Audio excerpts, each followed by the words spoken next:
ಯೋಂತಃ ಪ್ರವಿಶ್ಯ ಮಮ ವಾಚಮಿಮಾಂ ಪ್ರಸುಪ್ತಾಂ ಸಂಜೀವಯತ್ಯಖಿಲಶಕ್ತಿಧರಸ್ವಧಾಮ್ನಾ ಅನ್ಯಾಂಶ್ಚ ಹಸ್ತಚರಣಶ್ರವಣತ್ವಗಾದೀನ್ ಪ್ರಾಣಾನ್ನಮೋ ಭಗವತೆ ಪುರುಷಾಯ ತುಭ್ಯಂ.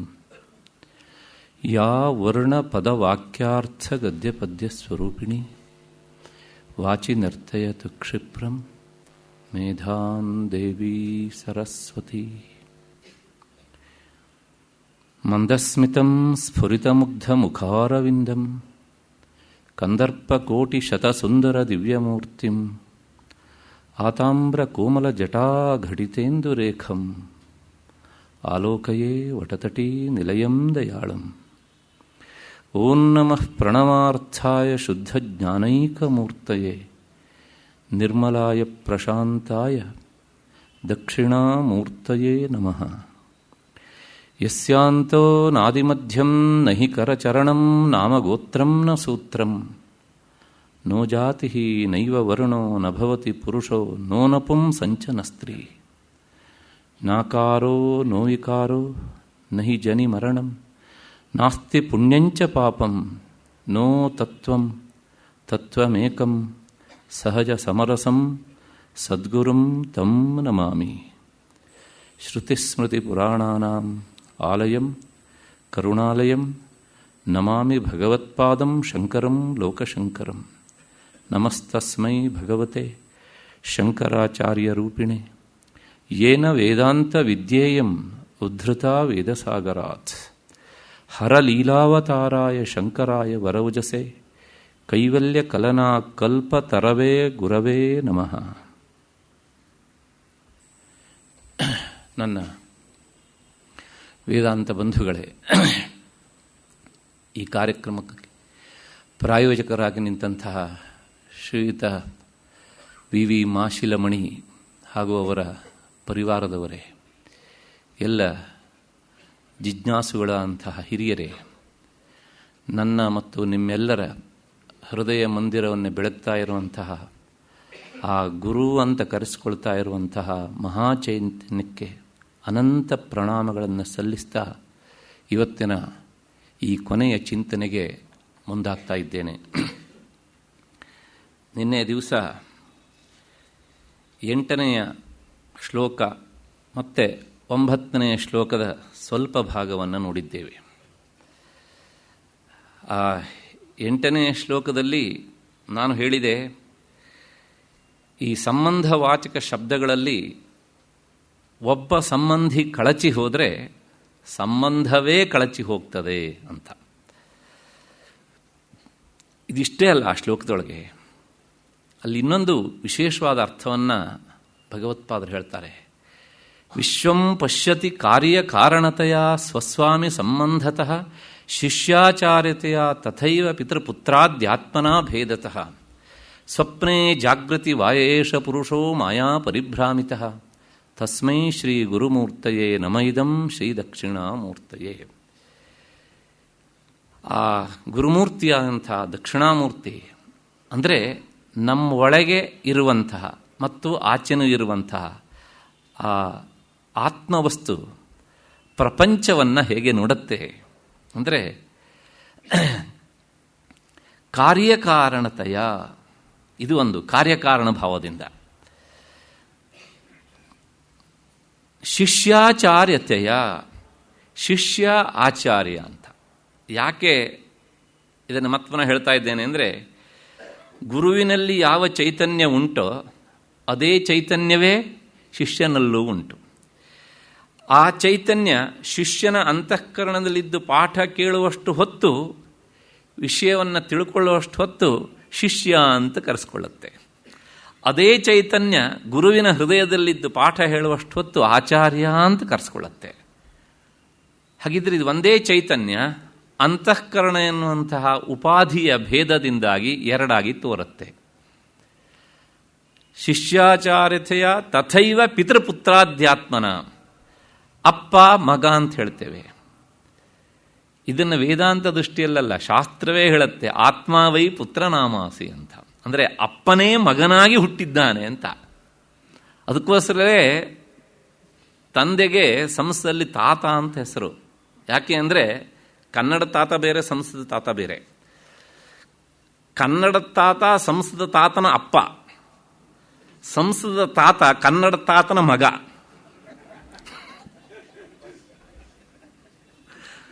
ಹಾಗಾಗಿ ತಾತಸ್ತು ಜನಕಃ ಪಿತ. ಸಂಸ್ಕೃತದಲ್ಲಿ ತಾತ ಅಂದ್ರೆ ಅಪ್ಪ ಅಂತ ಅರ್ಥ. ಯಾಕೆ ತಾತ ಅಂತ ಕರೀತಾರೆ ಅಂದರೆ ತನೋತಿ ಆತ್ಮಾನಂ ಪುತ್ರರೂಪೇಣ ಇತಿ ತಾತಃ, ತನ್ನನ್ನೇ ತಾನು ಮಗನ ರೂಪದಿಂದ ವಿಸ್ತರಿಸಿಕೊಳ್ತಾನೆ, ಆದ್ದರಿಂದ ಅವನಿಗೆ ತಾತ ಅಂತ ಹೆಸರು. ಇಟ್ ಮೀನ್ಸ್ ಮಗನ ಹೃದಯದಲ್ಲಿರುವಂತಹ ಆ ಚೈತನ್ಯ ಅದು ತನ್ನ ಚೈತನ್ಯಕ್ಕಿಂತ ಬೇರೆ ಅಲ್ಲ. ಇದು ನೋಡಿ ಸಾಮಾನ್ಯವಾದಂತಹ ಒಂದು ವಾಕ್ಯ ಇದು. ಈ ಸಾಮಾನ್ಯ ವಾಕ್ಯ ಅಪ್ಪಟ ವೇದಾಂತದ ಅರ್ಥಕ್ಕೆ ಪೂರಕವಾಗಿ ನಿಲ್ತದೆ. ಹಾಗಾಗಿ ತಂದೆಯಲ್ಲಿರುವ ಚೈತನ್ಯವು ಮಗನಲ್ಲಿರುವ ಚೈತನ್ಯವು ಸಮಾನ. ಆದರೆ ಆ ದೇಹ ಅಂತಃಕರಣ ಬೇರೆ ಆದ್ದರಿಂದ, ಮಗನ ದೇಹ ಮಗನ ಅಂತಃಕರಣ ಬೇರೆ ಆದ್ದರಿಂದ ಆ ಅಂತಃಕರಣಕ್ಕೆ ಅಧೀನವಾಗಿ ಆ ಚೈತನ್ಯ ಮಗ ಅಂತ ಕರೆಸ್ಕೊಳ್ಳುತ್ತೆ, ಈ ಚೈತನ್ಯ ಅಪ್ಪ ಅಂತ ಕರೆಸ್ಕೊಳ್ಳುತ್ತೆ.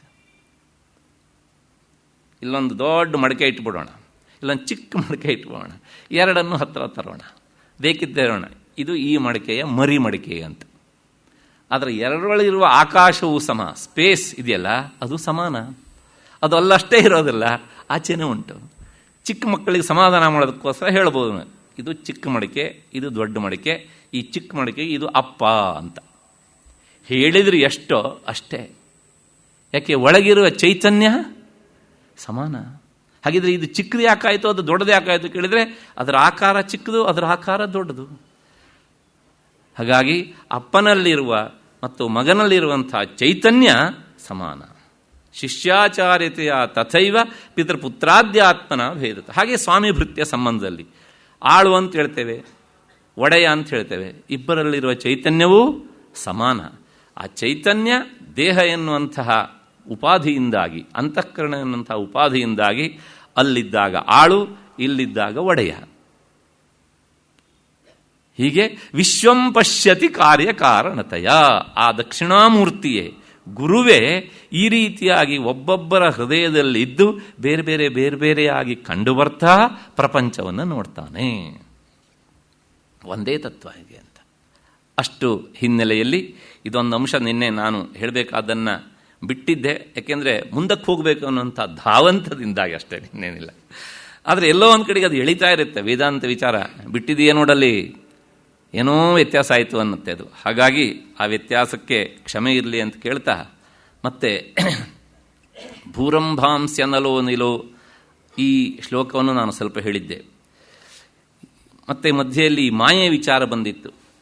ನಿನ್ನೆ ನಾನು ಉಪನ್ಯಾಸ ಮುಗಿಸಿ ಹೊರಟಾಗ ಯಾರೋ ಒಂದು ಪ್ರಶ್ನೆ ಕೇಳಿದರು.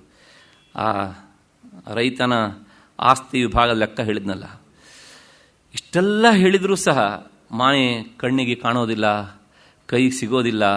ಆದರೆ ಅದರಿಂದಾಗಿ ಒಂದು ವ್ಯವಸ್ಥೆ ಆಗತ್ತೆ. ಅದರಿಂದ ಹಾಗೆ ಕೆಲವು ಸಲ ನಮಗೆ ಈ ನಮ್ಮ ನಿಜ ರೂಪವೂ ಸಹ ಗೊತ್ತಾಗೋದಿಲ್ಲ.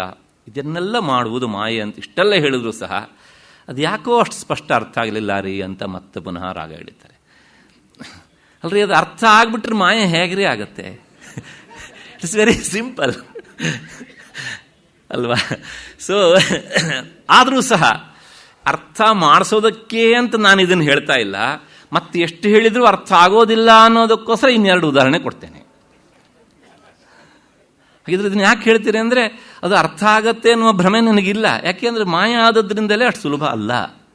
ನಾರದರಂಥವರೇ ಅದಕ್ಕೆ ಎಷ್ಟು ಎಡವಿದ್ದಾರೆ ಅನ್ನೋದನ್ನು ನಾವು ನೋಡಿದ್ದೇವೆ.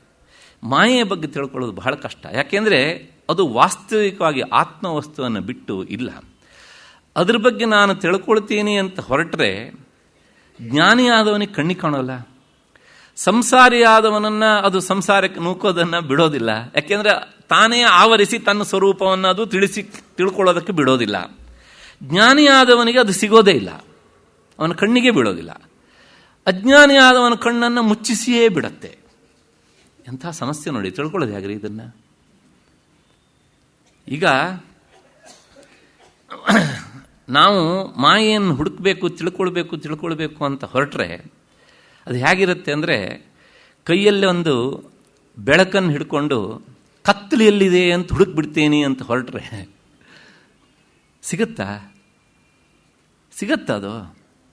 ಕೈಯಲ್ಲಿ ಬೆಳಕಿಡೋದು, ಕತ್ಲು ಹುಡುಕ್ತೇನೆ ಅಂದರೆ ಇವನು ಎಲ್ಲಿಯವರೆಗೆ ಬೆಳಕನ್ನು ಹಿಡ್ಕೊಂಡು ಹೋಗ್ತಾ ಇರ್ತಾನೋ ಅಲ್ಲಿವರೆಗೂ ಸಹ ಏನಾಗ್ತಾ ಇರುತ್ತೆ, ಅದು ದೂರಕ್ಕೆ ಹೋಗ್ತಾನೇ ಇರುತ್ತೆ. ಹಾಗಾಗಿ ಅದನ್ನು ತಿಳ್ಕೊಳ್ಳೋದಷ್ಟು ಸುಲಭ ಅಲ್ಲ. ಒಬ್ಬಾತ ಈ ತನ್ನ ನೆರಳಿನ ಬಗ್ಗೆ ತುಂಬ ವಿಚಾರ ಮಾಡ್ತಿದ್ದಂತೆ. ಒಂದು ದಿವಸ ಪೂರ್ವ ದಿಕ್ಕಿನಿಂದ ಪಶ್ಚಿಮದ ಕಡೆಗೆ ಹೊರಟಿದ್ದ ಇವನು. ಬೆಳಗ್ಗೆ ಹಿಂದ್ಗಡೆಗೆ ಸೂರ್ಯ, ಈತ ಇವನ ನೆರಳು ಮುಂದಕ್ಕೆ ಬಿದ್ದಿದೆ. ನೋಡಿದಾಗ ಜ್ಞಾನೋದಯ ಆಯಿತು. ಅಲ್ಲೇ ನನ್ನ ನೆರಳು ನನಗಿಂತ ಮುಂದೆ ಹೋಗೋದಾ?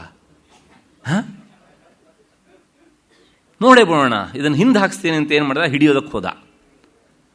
ಇವನು ಓಡಿದ್ರೆ ಅದು ಓಡಿತು, ನಿಂತ ಮತ್ತು ಅದು ನಿಂತಿತು, ಕೂತ ಅದು ಕೂತಿತು, ಎತ್ತಿ ಹೊಡೆದು ಬಿಡ್ತೇನೆ ಅಂತ ಕೈ ಎತ್ತಿದ, ಅದು ಹೊಡೀತು. ದಾರಿಯಲ್ಲಿರೋರೆಲ್ಲ ಇವನನ್ನೇ ನೋಡೋದಕ್ಕೆ ಶುರು ಮಾಡಿದ್ರು. ಏನು ಮಾಡ್ತಿದೆಯೇ? ನೆರಳನ್ನು ಹಿಡಿತಾ ಇದ್ದೀನಿ ಅಂದ. ಆಗ ಇವನ ಈ ಹುಚ್ಚಾಟವನ್ನು ನೋಡಿ, ಇದು ನಿನಗೆ ಏನು ತೊಂದರೆ ಕೊಡ್ತಪ್ಪ?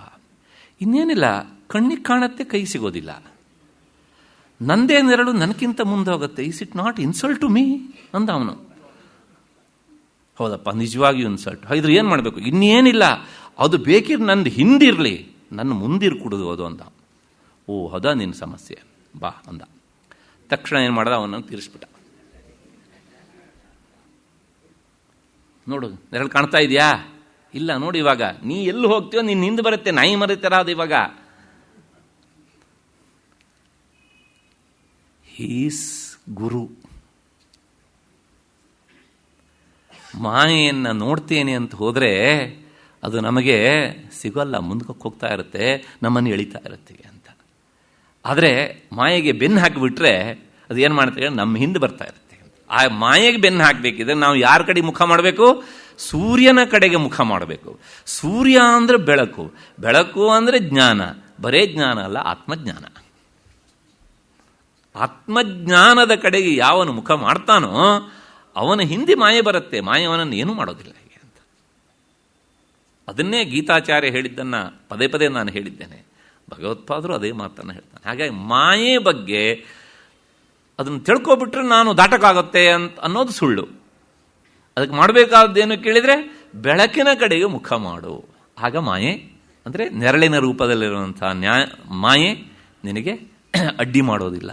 ಇದಿಷ್ಟು ಆ ಮಾಯೆಯ ಬಗ್ಗೆ ನಾನು ಮತ್ತೆ ಹೇಳಬೇಕಾದದ್ದಿತ್ತು, ಹೇಳಿದ್ದೇನೆ. ಇದನ್ನು ಹೇಳಿ ನಿಮ್ಮ ಸಂಶಯ ಪರಿಹಾರ ಮಾಡಿದ್ದೇನೆ ಅನ್ನೋ ಭ್ರಮೆ ನನಗಿಲ್ಲ.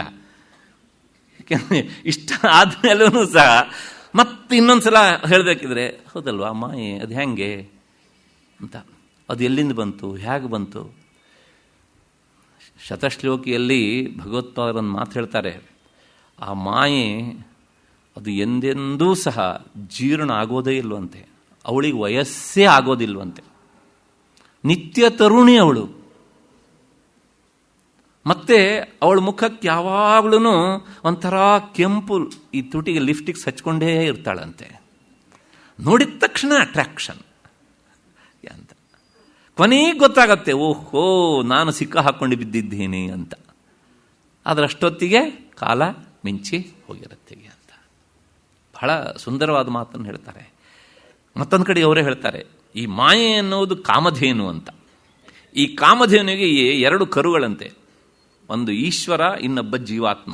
ನಾನು ಹೇಳಿದ್ದೇನೆ ಒಂದೇ ಚೈತನ್ಯ ಹೇಗೆ ಜೀವಾತ್ಮ ಪರಮಾತ್ಮ ಭೇದ ಆಗ್ತವೆ ಅಂತ, ತಾಳ್ತವೆ ಅಂತ. ಈ ಎರಡು ಕರುಗಳು ನಿರಂತರವಾಗಿಯೂ ದ್ವೈತ ಎನ್ನುವ ಹಾಲನ್ನು ಕುಡಿತಾ ಇರ್ತವಂತೆ. ಆದರೆ ಆ ಹಾಲು ಬರುವ ಕೆಚ್ಚಲಿದೆಯಲ್ಲ ಅದು ಮಾತ್ರ ಅದ್ವೈತನಂತೆ. ಎಂಥ ಕಲ್ಪನೆ ರೀ!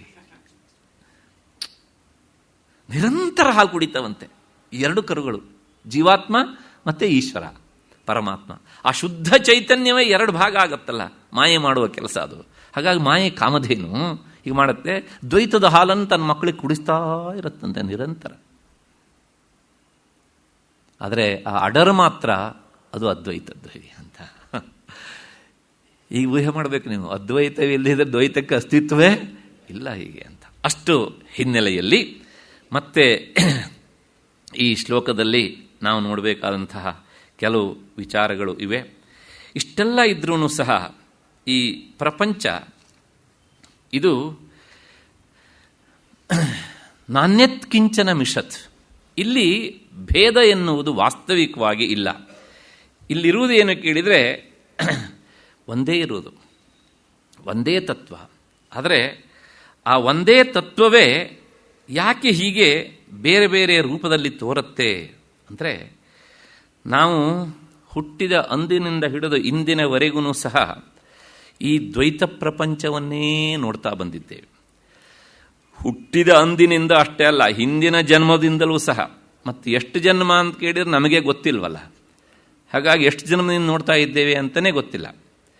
ಹಾಗಾಗಿ ಈ ದ್ವೈತ ಜಾಲವನ್ನೇ ನೋಡ್ತಾ ದ್ವೈತ ಅಂದರೆ ಭೇದ ಅಂತ ಅರ್ಥ. ಇದನ್ನು ನೋಡ್ತಾ ನೋಡ್ತಾ ಇದರ ಹಿಂದೆ ಒಂದು ಶಾಶ್ವತವಾದ ಒಂದು ತತ್ವ ಉಂಟು ಅನ್ನೋದನ್ನು ನಾವು ಮರೆತು ಬಿಡ್ತೇವೆ. ಯಾವಾಗಲೂ ಅಷ್ಟೇ.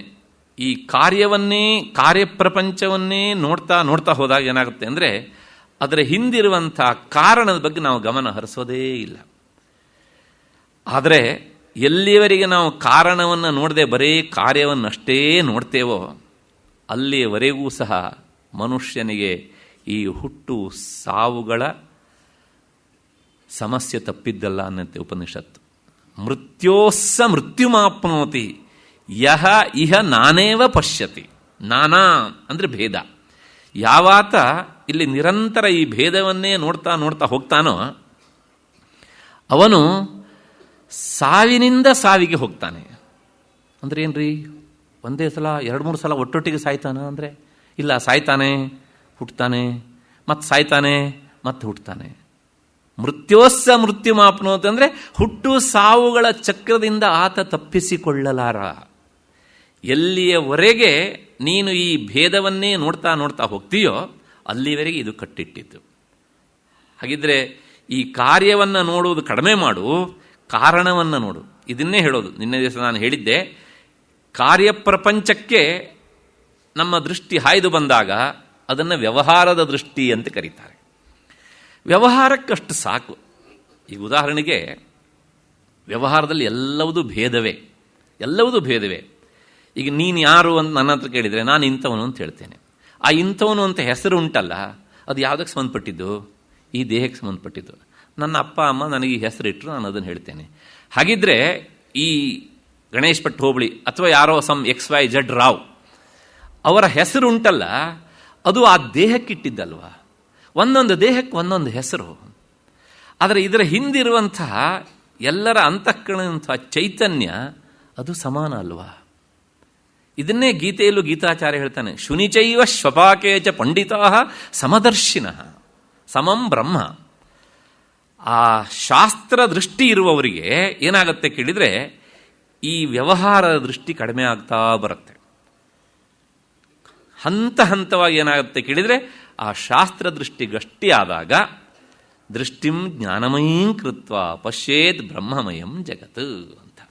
ಆಗ ಓಹೋ, ಈ ಕಾರ್ಯ ಅಂದ್ರೇನೆ ಇದು ಭೇದದ ಜಾಲ. ಇದನ್ನು ನೋಡ್ತಾ ಹೋದರೆ ನಾನು ಈ ಜಾಲಕ್ಕೆ ಸಿಲುಕಿಕೊಳ್ತೇನೆ ಅಷ್ಟೇ ಹೊರತುನು ಸಹ ಇದರಿಂದ ಬಿಡುಗಡೆ ಆಗುವುದಿಲ್ಲ. ಹಾಗಿದ್ರೆ ಇದರಿಂದ ಬಿಡಿಸಿಕೊಳ್ಬೇಕು ಅಂದರೆ ಏನು ಮಾಡಬೇಕು ಅಂದರೆ, ನಾನು ಇದರ ಕಾರಣ ಮೂಲ ಎಲ್ಲಿ ಅಂತ ನೋಡಬೇಕು. ನಾನು ಯಾಕೆ ಹುಟ್ಟಿದೆ, ಮತ್ತೆ ಇದರಿಂದ ಮತ್ತೆ ನಾನು ಯಾಕೆ ಹೀಗಾದೆ ಅಂತ ನೀವು ಎಷ್ಟೇ ವಿಚಾರ ಮಾಡಿದರೂ ಸಹ ಇದರಿಂದ ಬಿಡುಗಡೆ ಸಿಗೋದಿಲ್ಲ. ನನ್ನ ಹುಟ್ಟಿಗೆ ಮೂಲ ನನ್ನ ಪ್ರಾರಬ್ಧ ಕರ್ಮ. ಅದಕ್ಕೆ ಯಾವುದೋ ಅಂತ ಕೇಳಿದರೆ ನಾನು ಮಾಡಿದಂತಹ ಕರ್ಮ. ಆ ಕರ್ಮಕ್ಕೆ ಕಾರಣ ನಾನು ಹಿಂದೆ ಇದ್ದದ್ದು. ಹೀಗೆ ಹಿಂದಕ್ಕೆ ಹೋದರೆ ನನ್ನ ಒಳಗೆ ಒಂದು ಚೈತನ್ಯ ಅನ್ನೋದು ನಿರಂತರವಾಗಿ ಇದೆ ಎನ್ನುವಂತಹ ಹಿನ್ನೆಲೆಯಲ್ಲಿ ಆ ಚೈತನ್ಯವೇ ಎಲ್ಲ ಕಡೆಗೂ ಇದೆ, ಅದೇ ಪ್ರಪಂಚಾಕಾರವಾಗಿ ತೋರ್ತಾ ಇದೆ ಅಂತ. ಇದು ಯಾರಿಗೆ ಗೊತ್ತಾಗುತ್ತೆ ಅಂದರೆ, ವಿಮರ್ಶತಾಂ ಭೂರಂಭಾಂ ಸ್ಯನಲೋ ನಿಲೋಂಬರಮಹರ್ ನಾಥೋ ಅಂತ ಶ್ಲೋಕ ಬರುತ್ತಲ್ಲ ಅದರೊಳಗೆ. ಇತ್ಯಾಭಾತಿ ಚರಾಚರಾತ್ಮಕಮಿದಂ ಯಸ್ಯೈವ ಮೂರ್ತ್ಯಷ್ಟಕಂ ನಾಣ್ಯತ್ ಕಿಂಚನ ವಿದ್ಯತೆ ವಿಮರ್ಶತಾಂ. ಆ ವಿಚಾರ ಮಾಡುವಂಥವರಿಗೆ ಅಂದರೆ ವೇದಾಂತ ಅಂದರೆ ಅದು ಅಡುಗು ಲಜ್ಜಿಯ ಕಥೆ ಅಲ್ಲ.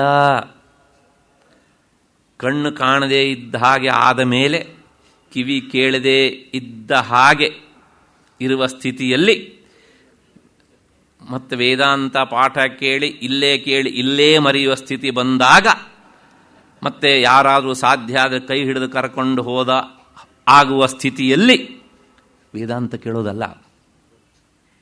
ಹಾಗಿದ್ರೆ ಯಾವಾಗ ಇಂದ್ರಿಯ ಪಾಠವತೆಗಳೆಲ್ಲ ಹರಿತವಾಗಿದ್ದಾಗ ಕೇಳಬೇಕು. ಆಗ ಮಾತ್ರ ವಿಮರ್ಶೆ ಮಾಡೋಕ್ಕಾಗತ್ತೆ. ಆಫ್ಟರ್ 55-60 ದಯವಿಟ್ಟು ನಾನು ಯಾರನ್ನೂ ಹಗುರವಾಗಿ ಕಾಣ್ತಾ ಇಲ್ಲ. ಎಲ್ಲರ ಈ ದೇಹದ ಹಣೆ ಬರವು ಅಷ್ಟೇ. ಏನಾಗುತ್ತೆ, ಇಲ್ಲಿ ಕೇಳಿದ್ದಿಲ್ಲ ಮರೆತು ಹೋಗುತ್ತೆ. ಆಗ ಏನು ವಿಮರ್ಶೆ ಮಾಡೋದಕ್ಕಾಗತ್ತೆ? ವಿಮರ್ಶೆ ಮಾಡೋದಕ್ಕೆ ಅಂತ ಶುರು ಮಾಡ್ತೇವೆ, ನಾವು ವಿಮರ್ಶೆ ಮಾಡೋಕ್ಕೆ ಶುರು ಮಾಡಿದ್ದೀವಿ ಅನ್ನೋದೇ ಮರೆತು ಹೋಗುತ್ತೆ. ಹಾಗಾಗಿ ಶಾಸ್ತ್ರ ಹೇಳುತ್ತೆ, ಇದು ಯಾರಿಗೆ ಗೊತ್ತಾಗುತ್ತೆ ಕೇಳಿದರೆ ವಿಮರ್ಶತಾಂ, ಆಳವಾಗಿ ವಿಚಾರ ಮಾಡೋರಿಗೆ ಗೊತ್ತಾಗುತ್ತೆ. ಯಾಕೆ ಅಂದರೆ ನೋಡಿ, ಮಡಕೆ ಅದು ಕಾರ್ಯ. ಆ ಮಡಕೆ ಅಂದರೆ ಏನು? It is nothing but mud ಅಲ್ವಾ? ಹಾಗೆ ಬಟ್ಟೆ ಅಂದರೆ ಏನು? It is nothing but thread ಅಂದರೆ ಏನು? It is nothing but cotton.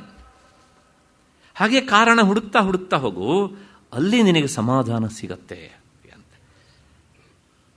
ಹಾಗೇನೆ ಈ ಪ್ರಪಂಚ ತೋರ್ತಾ ಇದೆಯಲ್ಲ, ಈ ತೋರುವ ಪ್ರಪಂಚಕ್ಕೆ ಹಿಂದೊಂದು ಕಾರಣ ಇದೆ. ಆ ಕಾರಣವೇ ಪ್ರಪಂಚಾಕಾರವಾಗಿ, ಅಂದರೆ ಚೈತನ್ಯವೇ ಪ್ರಪಂಚಾಕಾರವಾಗಿ ತೋರುತ್ತೆ. ಹೇಗೆ ಮಣ್ಣೇ ಮಡಿಕೆಯಾಗಿ ತೋರುತ್ತೋ, ನೂಲೇ ಬಟ್ಟೆಯಾಗಿ ತೋರುತ್ತೋ, ಬಂಗಾರವೇ ಆಭರಣವಾಗಿ ತೋರುತ್ತೋ, ಹಾಗೆ ಹೀಗೆ ಈ ವಿಚಾರವನ್ನು ನಿರಂತರ ಮಾಡ್ತಾ ಇದ್ದಾಗ ಏನಾಗುತ್ತೆ ಅಂದರೆ ಯಸ್ಮಾತ್ ಪರಸ್ಮಾದ್ ವಿಭೋಹೋ, ಆ ತತ್ವಕ್ಕಿಂತ ಮಿಗಿಲಾದಂತಹ ತತ್ವ ಇನ್ನೊಂದಿಲ್ಲ. ಆಗ ಅದು ಮಾತ್ರ ಸತ್ಯ, ಇದು ಸತ್ಯ ಅಲ್ಲ ಅಂತ ಅನಿಸುತ್ತೆ. ಇದು ಸತ್ಯ ಅಲ್ಲ ಅಂದರೆ ಪ್ರಪಂಚ ಯಾವ ರೂಪದಲ್ಲಿ ತೋರ್ತಾ ಉಂಟೋ ಆ ರೂಪದಿಂದ ಸತ್ಯ ಅಲ್ಲ.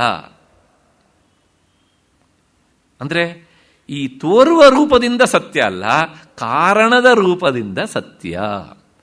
ಮಡಕೆ ಸತ್ಯ ಅಲ್ಲ ಅಂದರೆ ಮಡಿಕೆ ಎನ್ನುವಂಥ ಆಕಾರದಿಂದ ಸತ್ಯ ಅಲ್ಲ, ಮಣ್ಣು ಎನ್ನುವ ಕಾರಣ ರೂಪದಿಂದ ಸತ್ಯ. ಬಟ್ಟೆ ಸತ್ಯ ಅಲ್ಲ ಅಂದರೆ ಆ ಆಕಾರದಿಂದ ಸತ್ಯ ಅಲ್ಲ, ನೂಲು ಎನ್ನುವಂಥ ಕಾರಣ ರೂಪದಿಂದ ಸತ್ಯ. ಯಾಕೆಂದರೆ ಬಟ್ಟೆ ಹೊರದ್ರೂ ಸಹ ಆಗೋದು ನೂಲೇ. ಹಾಗೇನೆ ಈ ಪ್ರಪಂಚ, ಈ ಸಂಸಾರ ಇದೆಯಲ್ಲ, ಇದು ನಾವು ನೋಡುವ ರೂಪದಿಂದ ಸತ್ಯ ಅಲ್ಲ, ಮತ್ತು ಈಗಿದ್ದ ಆಕಾರದಿಂದ ಸತ್ಯ ಅಲ್ಲ, ಅದು ಕಾರಣ ರೂಪದಿಂದ ಸತ್ಯ. ತೈತ್ತಿರೀಯ ಉಪನಿಷತ್ತಿನಲ್ಲಿ ಈ ಮಾತನ್ನು ಸ್ಪಷ್ಟವಾಗಿ ಭಾಷ್ಯದಲ್ಲಿ ಹೇಳಿದ್ದಾಗಿದೆ. ಅಷ್ಟು ಹಿನ್ನೆಲೆಯಲ್ಲಿ ಮತ್ತೆ ಆದ್ರೂ ಸಹ ಮತ್ತೆ ನಮಗೆ ಸಂಶಯ, ಪ್ರಪಂಚ ಅಂದರೆ ಏನ್ರಿ, ಇದಕ್ಕೂ ಒಂದು ಡೆಫಿನೇಷನ್ ಹೇಳಿಬಿಡ್ರಿ ಅಂತ. ನಾನು ಮೊದಲೇ ಹೇಳಿದ್ದೆ ಪ್ರಪಂಚಕ್ಕೆ ಡೆಫಿನೇಷನ್ ಹೇಳೋಕ್ಕಾಗೋದಿಲ್ಲ ಅಂತ. ಯಾಕೆಂದರೆ ಇದು ಮಾಯೆಯ ಕೂಸು, ಮಾಯೆಗೆ ಡೆಫಿನೇಷನ್ ಇಲ್ಲ ಅಂತ ನಿನ್ನೆ ನೋಡಿದ್ದೇವೆ. ಅಂದರೆ ಮಾಯೆ ಅನ್ನೋದು ಪ್ರಪಂಚದ ಅಮ್ಮ, ಅಮ್ಮನಿಗೆ ಅಡ್ರೆಸ್ ಇಲ್ಲ, ಇನ್ನು ಮಗಳಿಗೆಲ್ಲ ಅಡ್ರೆಸ್ಸು ಅಲ್ವಾ? ಹಾಗಾಗಿ ಈ ಪ್ರಪಂಚಕ್ಕೆ ಡೆಫಿನೇಷನ್ ಇಲ್ಲ. ಆದರೂ ಸಹ ಪ್ರಪಂಚ ಅಂದರೆ ಏನು ಅಂದರೆ ಒಂದು 5 ವಿವರಣೆಯನ್ನು, 5 ರೂಪವನ್ನು ಪ್ರಪಂಚದ ಬಗ್ಗೆ ಶಾಸ್ತ್ರ ತಿಳಿಸಿಕೊಡುತ್ತೆ. ಯಾವ್ಯಾವುದು ಅಂದರೆ ಅಸ್ತಿ, ಭಾತಿ, ಪ್ರಿಯಂ, ರೂಪಂ, ನಾಮಚೇತ್ಯಂಶ ಪಂಚಕಂ, ಆದ್ಯಂ ತ್ರಯಂ ಬ್ರಹ್ಮರೂಪಂ, ಜಗದ್ರೂಪಂ ತಥೋ ದ್ವಯಂ. ಅಸ್ತಿ ಅಂದರೆ ಇದೆ. ಪ್ರಪಂಚದಲ್ಲಿ ಎಲ್ಲೇ ನೋಡಿ ನೀವು ಇದೇ ಇದೆ ಇದೆ. ಈ ವಸ್ತು ಇದೆ, ಆ ಪುಸ್ತಕ ಇದೆ, ಚೇರ್ ಇದೆ, ಕಾರ್ಪೆಟ್ ಇದೆ, ಡ್ರೆಸ್ ಮತ್ತೆ ಟೇಬಲ್ ಇದೆ, ಮೈಕ್ ಇದೆ, ನೀವಿದ್ದೀರಾ, ನಾನಿದ್ದೀನಿ. ಇದೇ ಇದೆ ಇದೆ. ಯಾವುದೇ ವಸ್ತುವಿನ ಜೊತೆಗೆ ಆ ಇದೆ ಅನ್ನೋದನ್ನು ನಾವು ಹೇಳಿದಿದ್ರೂ ಸಹ ಅದು ಅಂಡರ್ಸ್ಟುಡ್ ಅಲ್ಲೇ. ಅಂದರೆ ಏನು? ಇದೆ ಅಲ್ವಾ?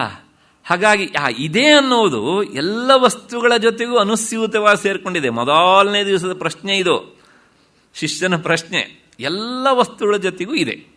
ಪ್ರಪಂಚದಲ್ಲಿ ಎಲ್ಲಿಂದೆಲ್ಲಿಗೆ ಹೋದರೂ ಸಹ ಇದೇ ಇದೆ, ಇದೆ ಅನ್ನೋದು ಇದೆ.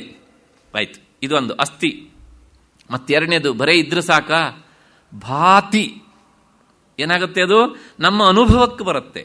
ಸ್ಫುರಣ. ಇದ್ದು ವಸ್ತು ಅದು ನಮಗೆ ಯಾಕೆ ಅನುಭವಕ್ಕೆ ಬರುತ್ತೆ ಕೇಳಿದರೆ ಅದು ಇದೆ, ಅದಕ್ಕೋಸ್ಕರ ಅನುಭವಕ್ಕೆ ಬರುತ್ತೆ. ಮತ್ತೆ ಅದು ಇಲ್ಲದೇ ಇದ್ರೂ ಅನುಭವಕ್ಕೆ ಬರುತ್ತೋ ಅಂತ ಕೇಳಿದರೆ ಇಲ್ಲ, ಅದು ಇದೆ, ಅನುಭವಕ್ಕೆ ಬರುತ್ತೆ. ಹಾಗಾಗಿ ಇರುವುದರ ಜೊತೆಗೆ ಇರವು ಮತ್ತು ಅರಿವು, ಅವತ್ತಿಂದೇ ವಿಚಾರ ಇದು. ಮತ್ತು ಪುನಃ ಆ ಇರವು ಅರಿವು ಪ್ರಪಂಚದಲ್ಲಿದೆ. ಯಾವುದನ್ನು ನೋಡಿದ್ರು ಸಹ ನಮಗೆ ಅರಿವು ಬರ್ತಾ ಇರುತ್ತೆ. ಅದನ್ನೇ ನಾವು ವೃತ್ತಿಜ್ಞಾನ ಅಂತ ಕರೆದಿದ್ದು. ಈ ಸ್ವರೂಪ ಜ್ಞಾನವೇ ವಸ್ತುಗಳ ಇದ್ದಲ್ಲಿಗೆ ಹೋಗಿ ಇಂದ್ರಿಯಗಳ ಮೂಲಕ ಅದೇ ಸ್ಫುರಣ ಆಗ್ತಾ ಇರುತ್ತೆ.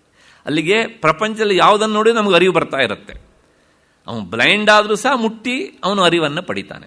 ಹಾಗಾಗಿ ಇರವು ಮತ್ತು ಇರವಿನ ಅರಿವು ಅಸ್ತಿ ಭಾತಿ.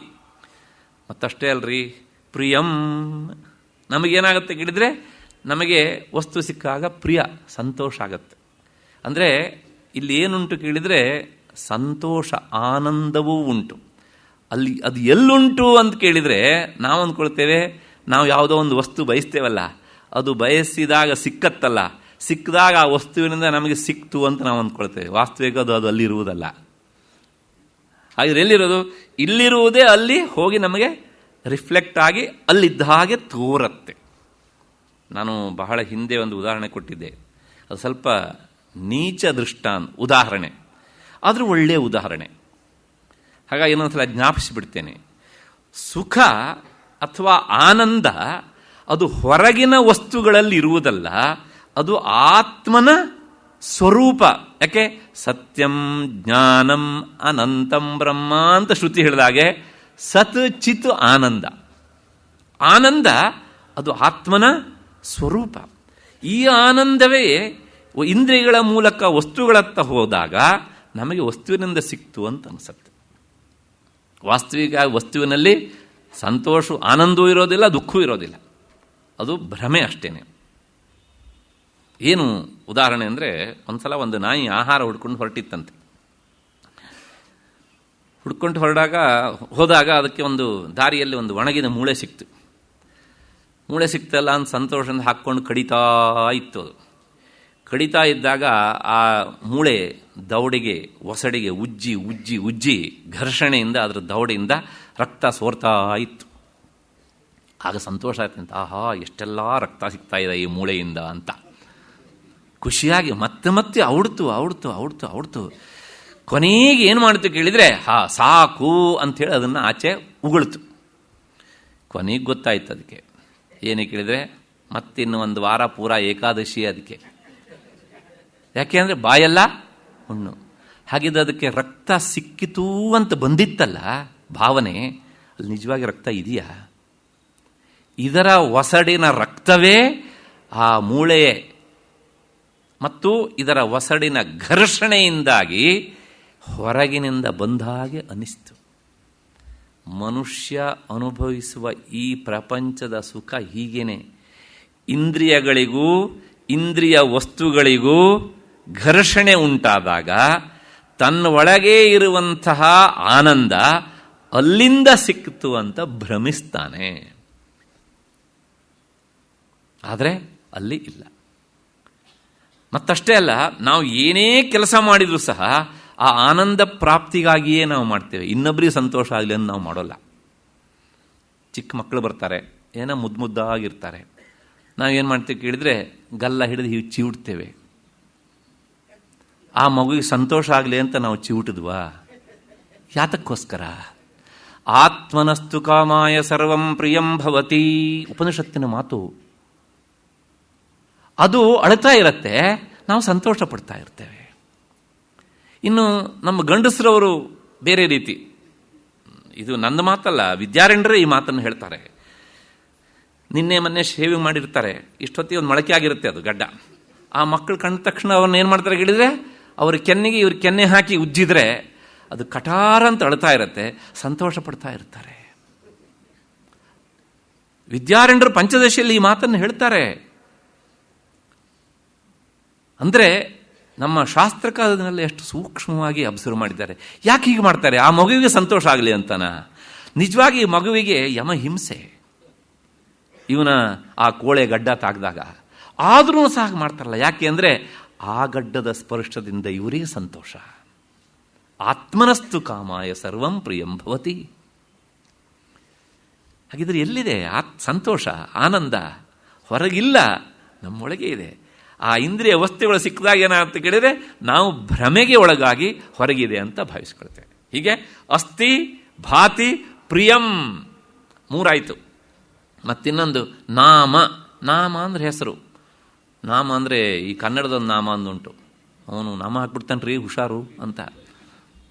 ಸಂಸ್ಕೃತದಲ್ಲಿ ಒಂದು ಶಬ್ದ ಉಂಟು ಸರ್ವನಾಮ ಅಂತ.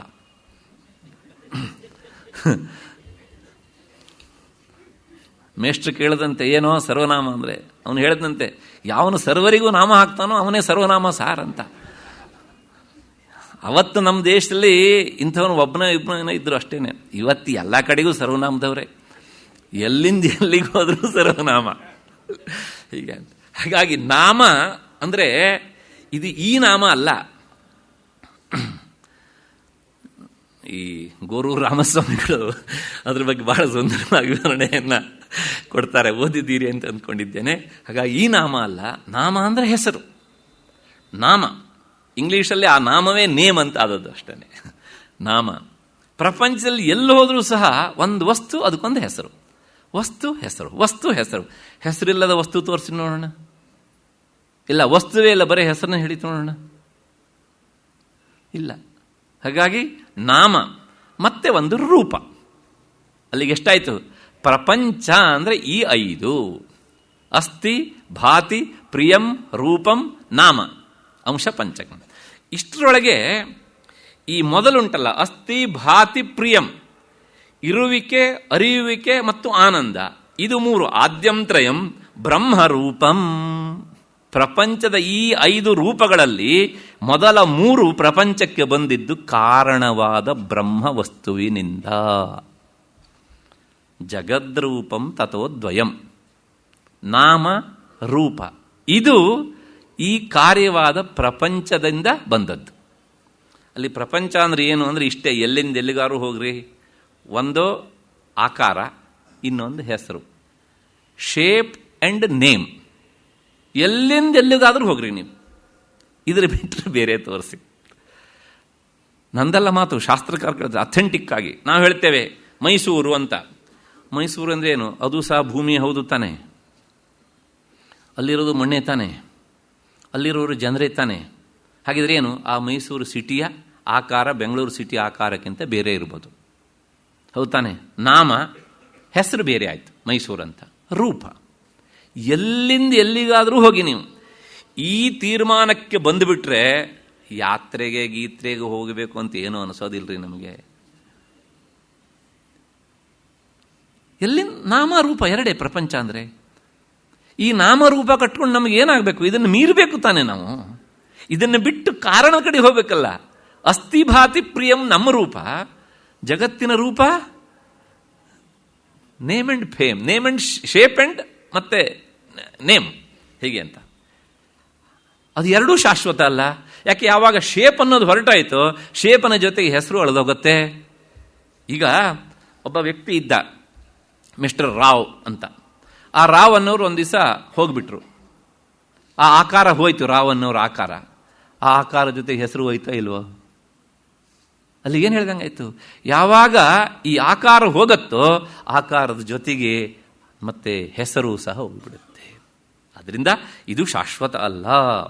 ಅಷ್ಟು ಹಿನ್ನೆಲೆಯಲ್ಲಿ ಹೀಗೆ ಈ ಪ್ರಪಂಚವನ್ನು ನೋಡ್ತಾ ನೋಡ್ತಾ ಹೋಗಬೇಡ, ನಿನಗೆ ಇದರಿಂದ ಏನು ಪ್ರಯೋಜನ ಇಲ್ಲ. ಹಾಗಿದ್ರೆ ಇಲ್ಲಿ ಬಂದುಬಿಟ್ಟಾಗಿದೆ ನಾವು ಇವಾಗ. ಈಗ ನಾನು ಹೇಗೆ ಬಂದೆ ಅಂತ ವಿಚಾರ ಮಾಡೋದಲ್ಲ. ಕಾಯಿಲೆ ಬಂದಾಗ ನನಗೆ ಯಾಕೆ ಕಾಯಿಲೆ ಬಂತು ಅಂತ, ಹೇಗೆ ಬಂತು ಅಂತ 100 ಸಲ ವಿಚಾರ ಮಾಡಿದರೂ ಕಾಯಿಲೆ ವಾಸಿ ಆಗೋದಿಲ್ಲ. ಆ ಕಾಯಿಲೆ ವಾಸಿ ಆಗೋದಕ್ಕೆ ಸರಿಯಾದ ವೈದ್ಯರ ಹತ್ರ ಔಷಧ ತಗೊಳ್ಬೇಕು.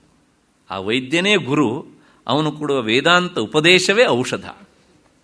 ಆಗೇನಾಗತ್ತೆ ಕೇಳಿದರೆ ಅವ್ರು ಡಾಕ್ಟ್ರ್ ಹೇಳ್ತಾರೆ, ಆ ಕಾಯಿಲೆ ಹೇಗೆ ಬಂತು ಅಂತ ನೀವು ವಿಚಾರ ಮಾಡಬೇಡ, ಇದರಿಂದ ವಾಸಿ ಆಗೋದ್ರ ಬಗ್ಗೆ ವಿಚಾರ ಮಾಡು.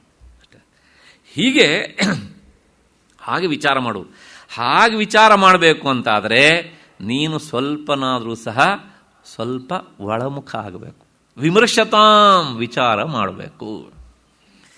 ಆದರೆ ನಮಗೇನಾಗಿದೆ ಕೇಳಿದರೆ ವಿಚಾರ ಅನ್ನೋದೇ ಆಗೋದಿಲ್ಲ ರೀ. ವಿಚಾರವ ನೀವು ಮಾಡ್ಕೊಳ್ಳಿ ಸ್ವಾಮಿ. ನಾವು ಟಿ ವಿ ನೋಡ್ತೇವೆ, ಮತ್ತು ನಾವು ಇನ್ನೇನಾದ್ರು ಭಜನೆ ಗಿಜನೆ ಮಾಡೋ ಜೊತೆ ಸೇರಿಕೊಳ್ತೇವೆ. ಮೊನ್ನೆನೇ ಹೇಳಿದ್ದಾನೆ ಹೇಗೆ ಅಂತ.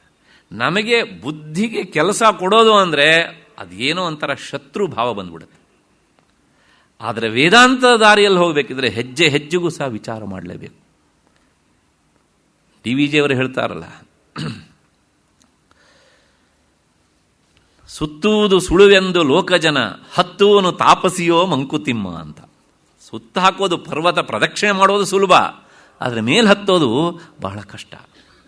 ಯಾರೂ ಮಾಡೋದಿಲ್ಲ ಅದನ್ನು ಅಂತ ಡಿ ವಿ ಜಿಯವರು ನಾವಿದ್ದ ಇದೇ ಶತಮಾನದ ಹಿಂದೆ ಹೇಳಿದರು. ಆಚಾರ್ಯ ಶಂಕರರು 1200 ವರ್ಷಗಳಿಂದ ಹೇಳಿದರು, ಬಾಲಸ್ತಾವತ್ ಕ್ರೀಡಾಸಕ್ತ, ತರುಣಸ್ತಾವತ್ ತರುಣೀರಕ್ತ, ವೃದ್ಧಸ್ತಾವತ್ ಚಿಂತಾಮಗ್ನ, ಪರೇ ಬ್ರಹ್ಮಣಿ ಕೂಪಿನ ಲಗ್ನ.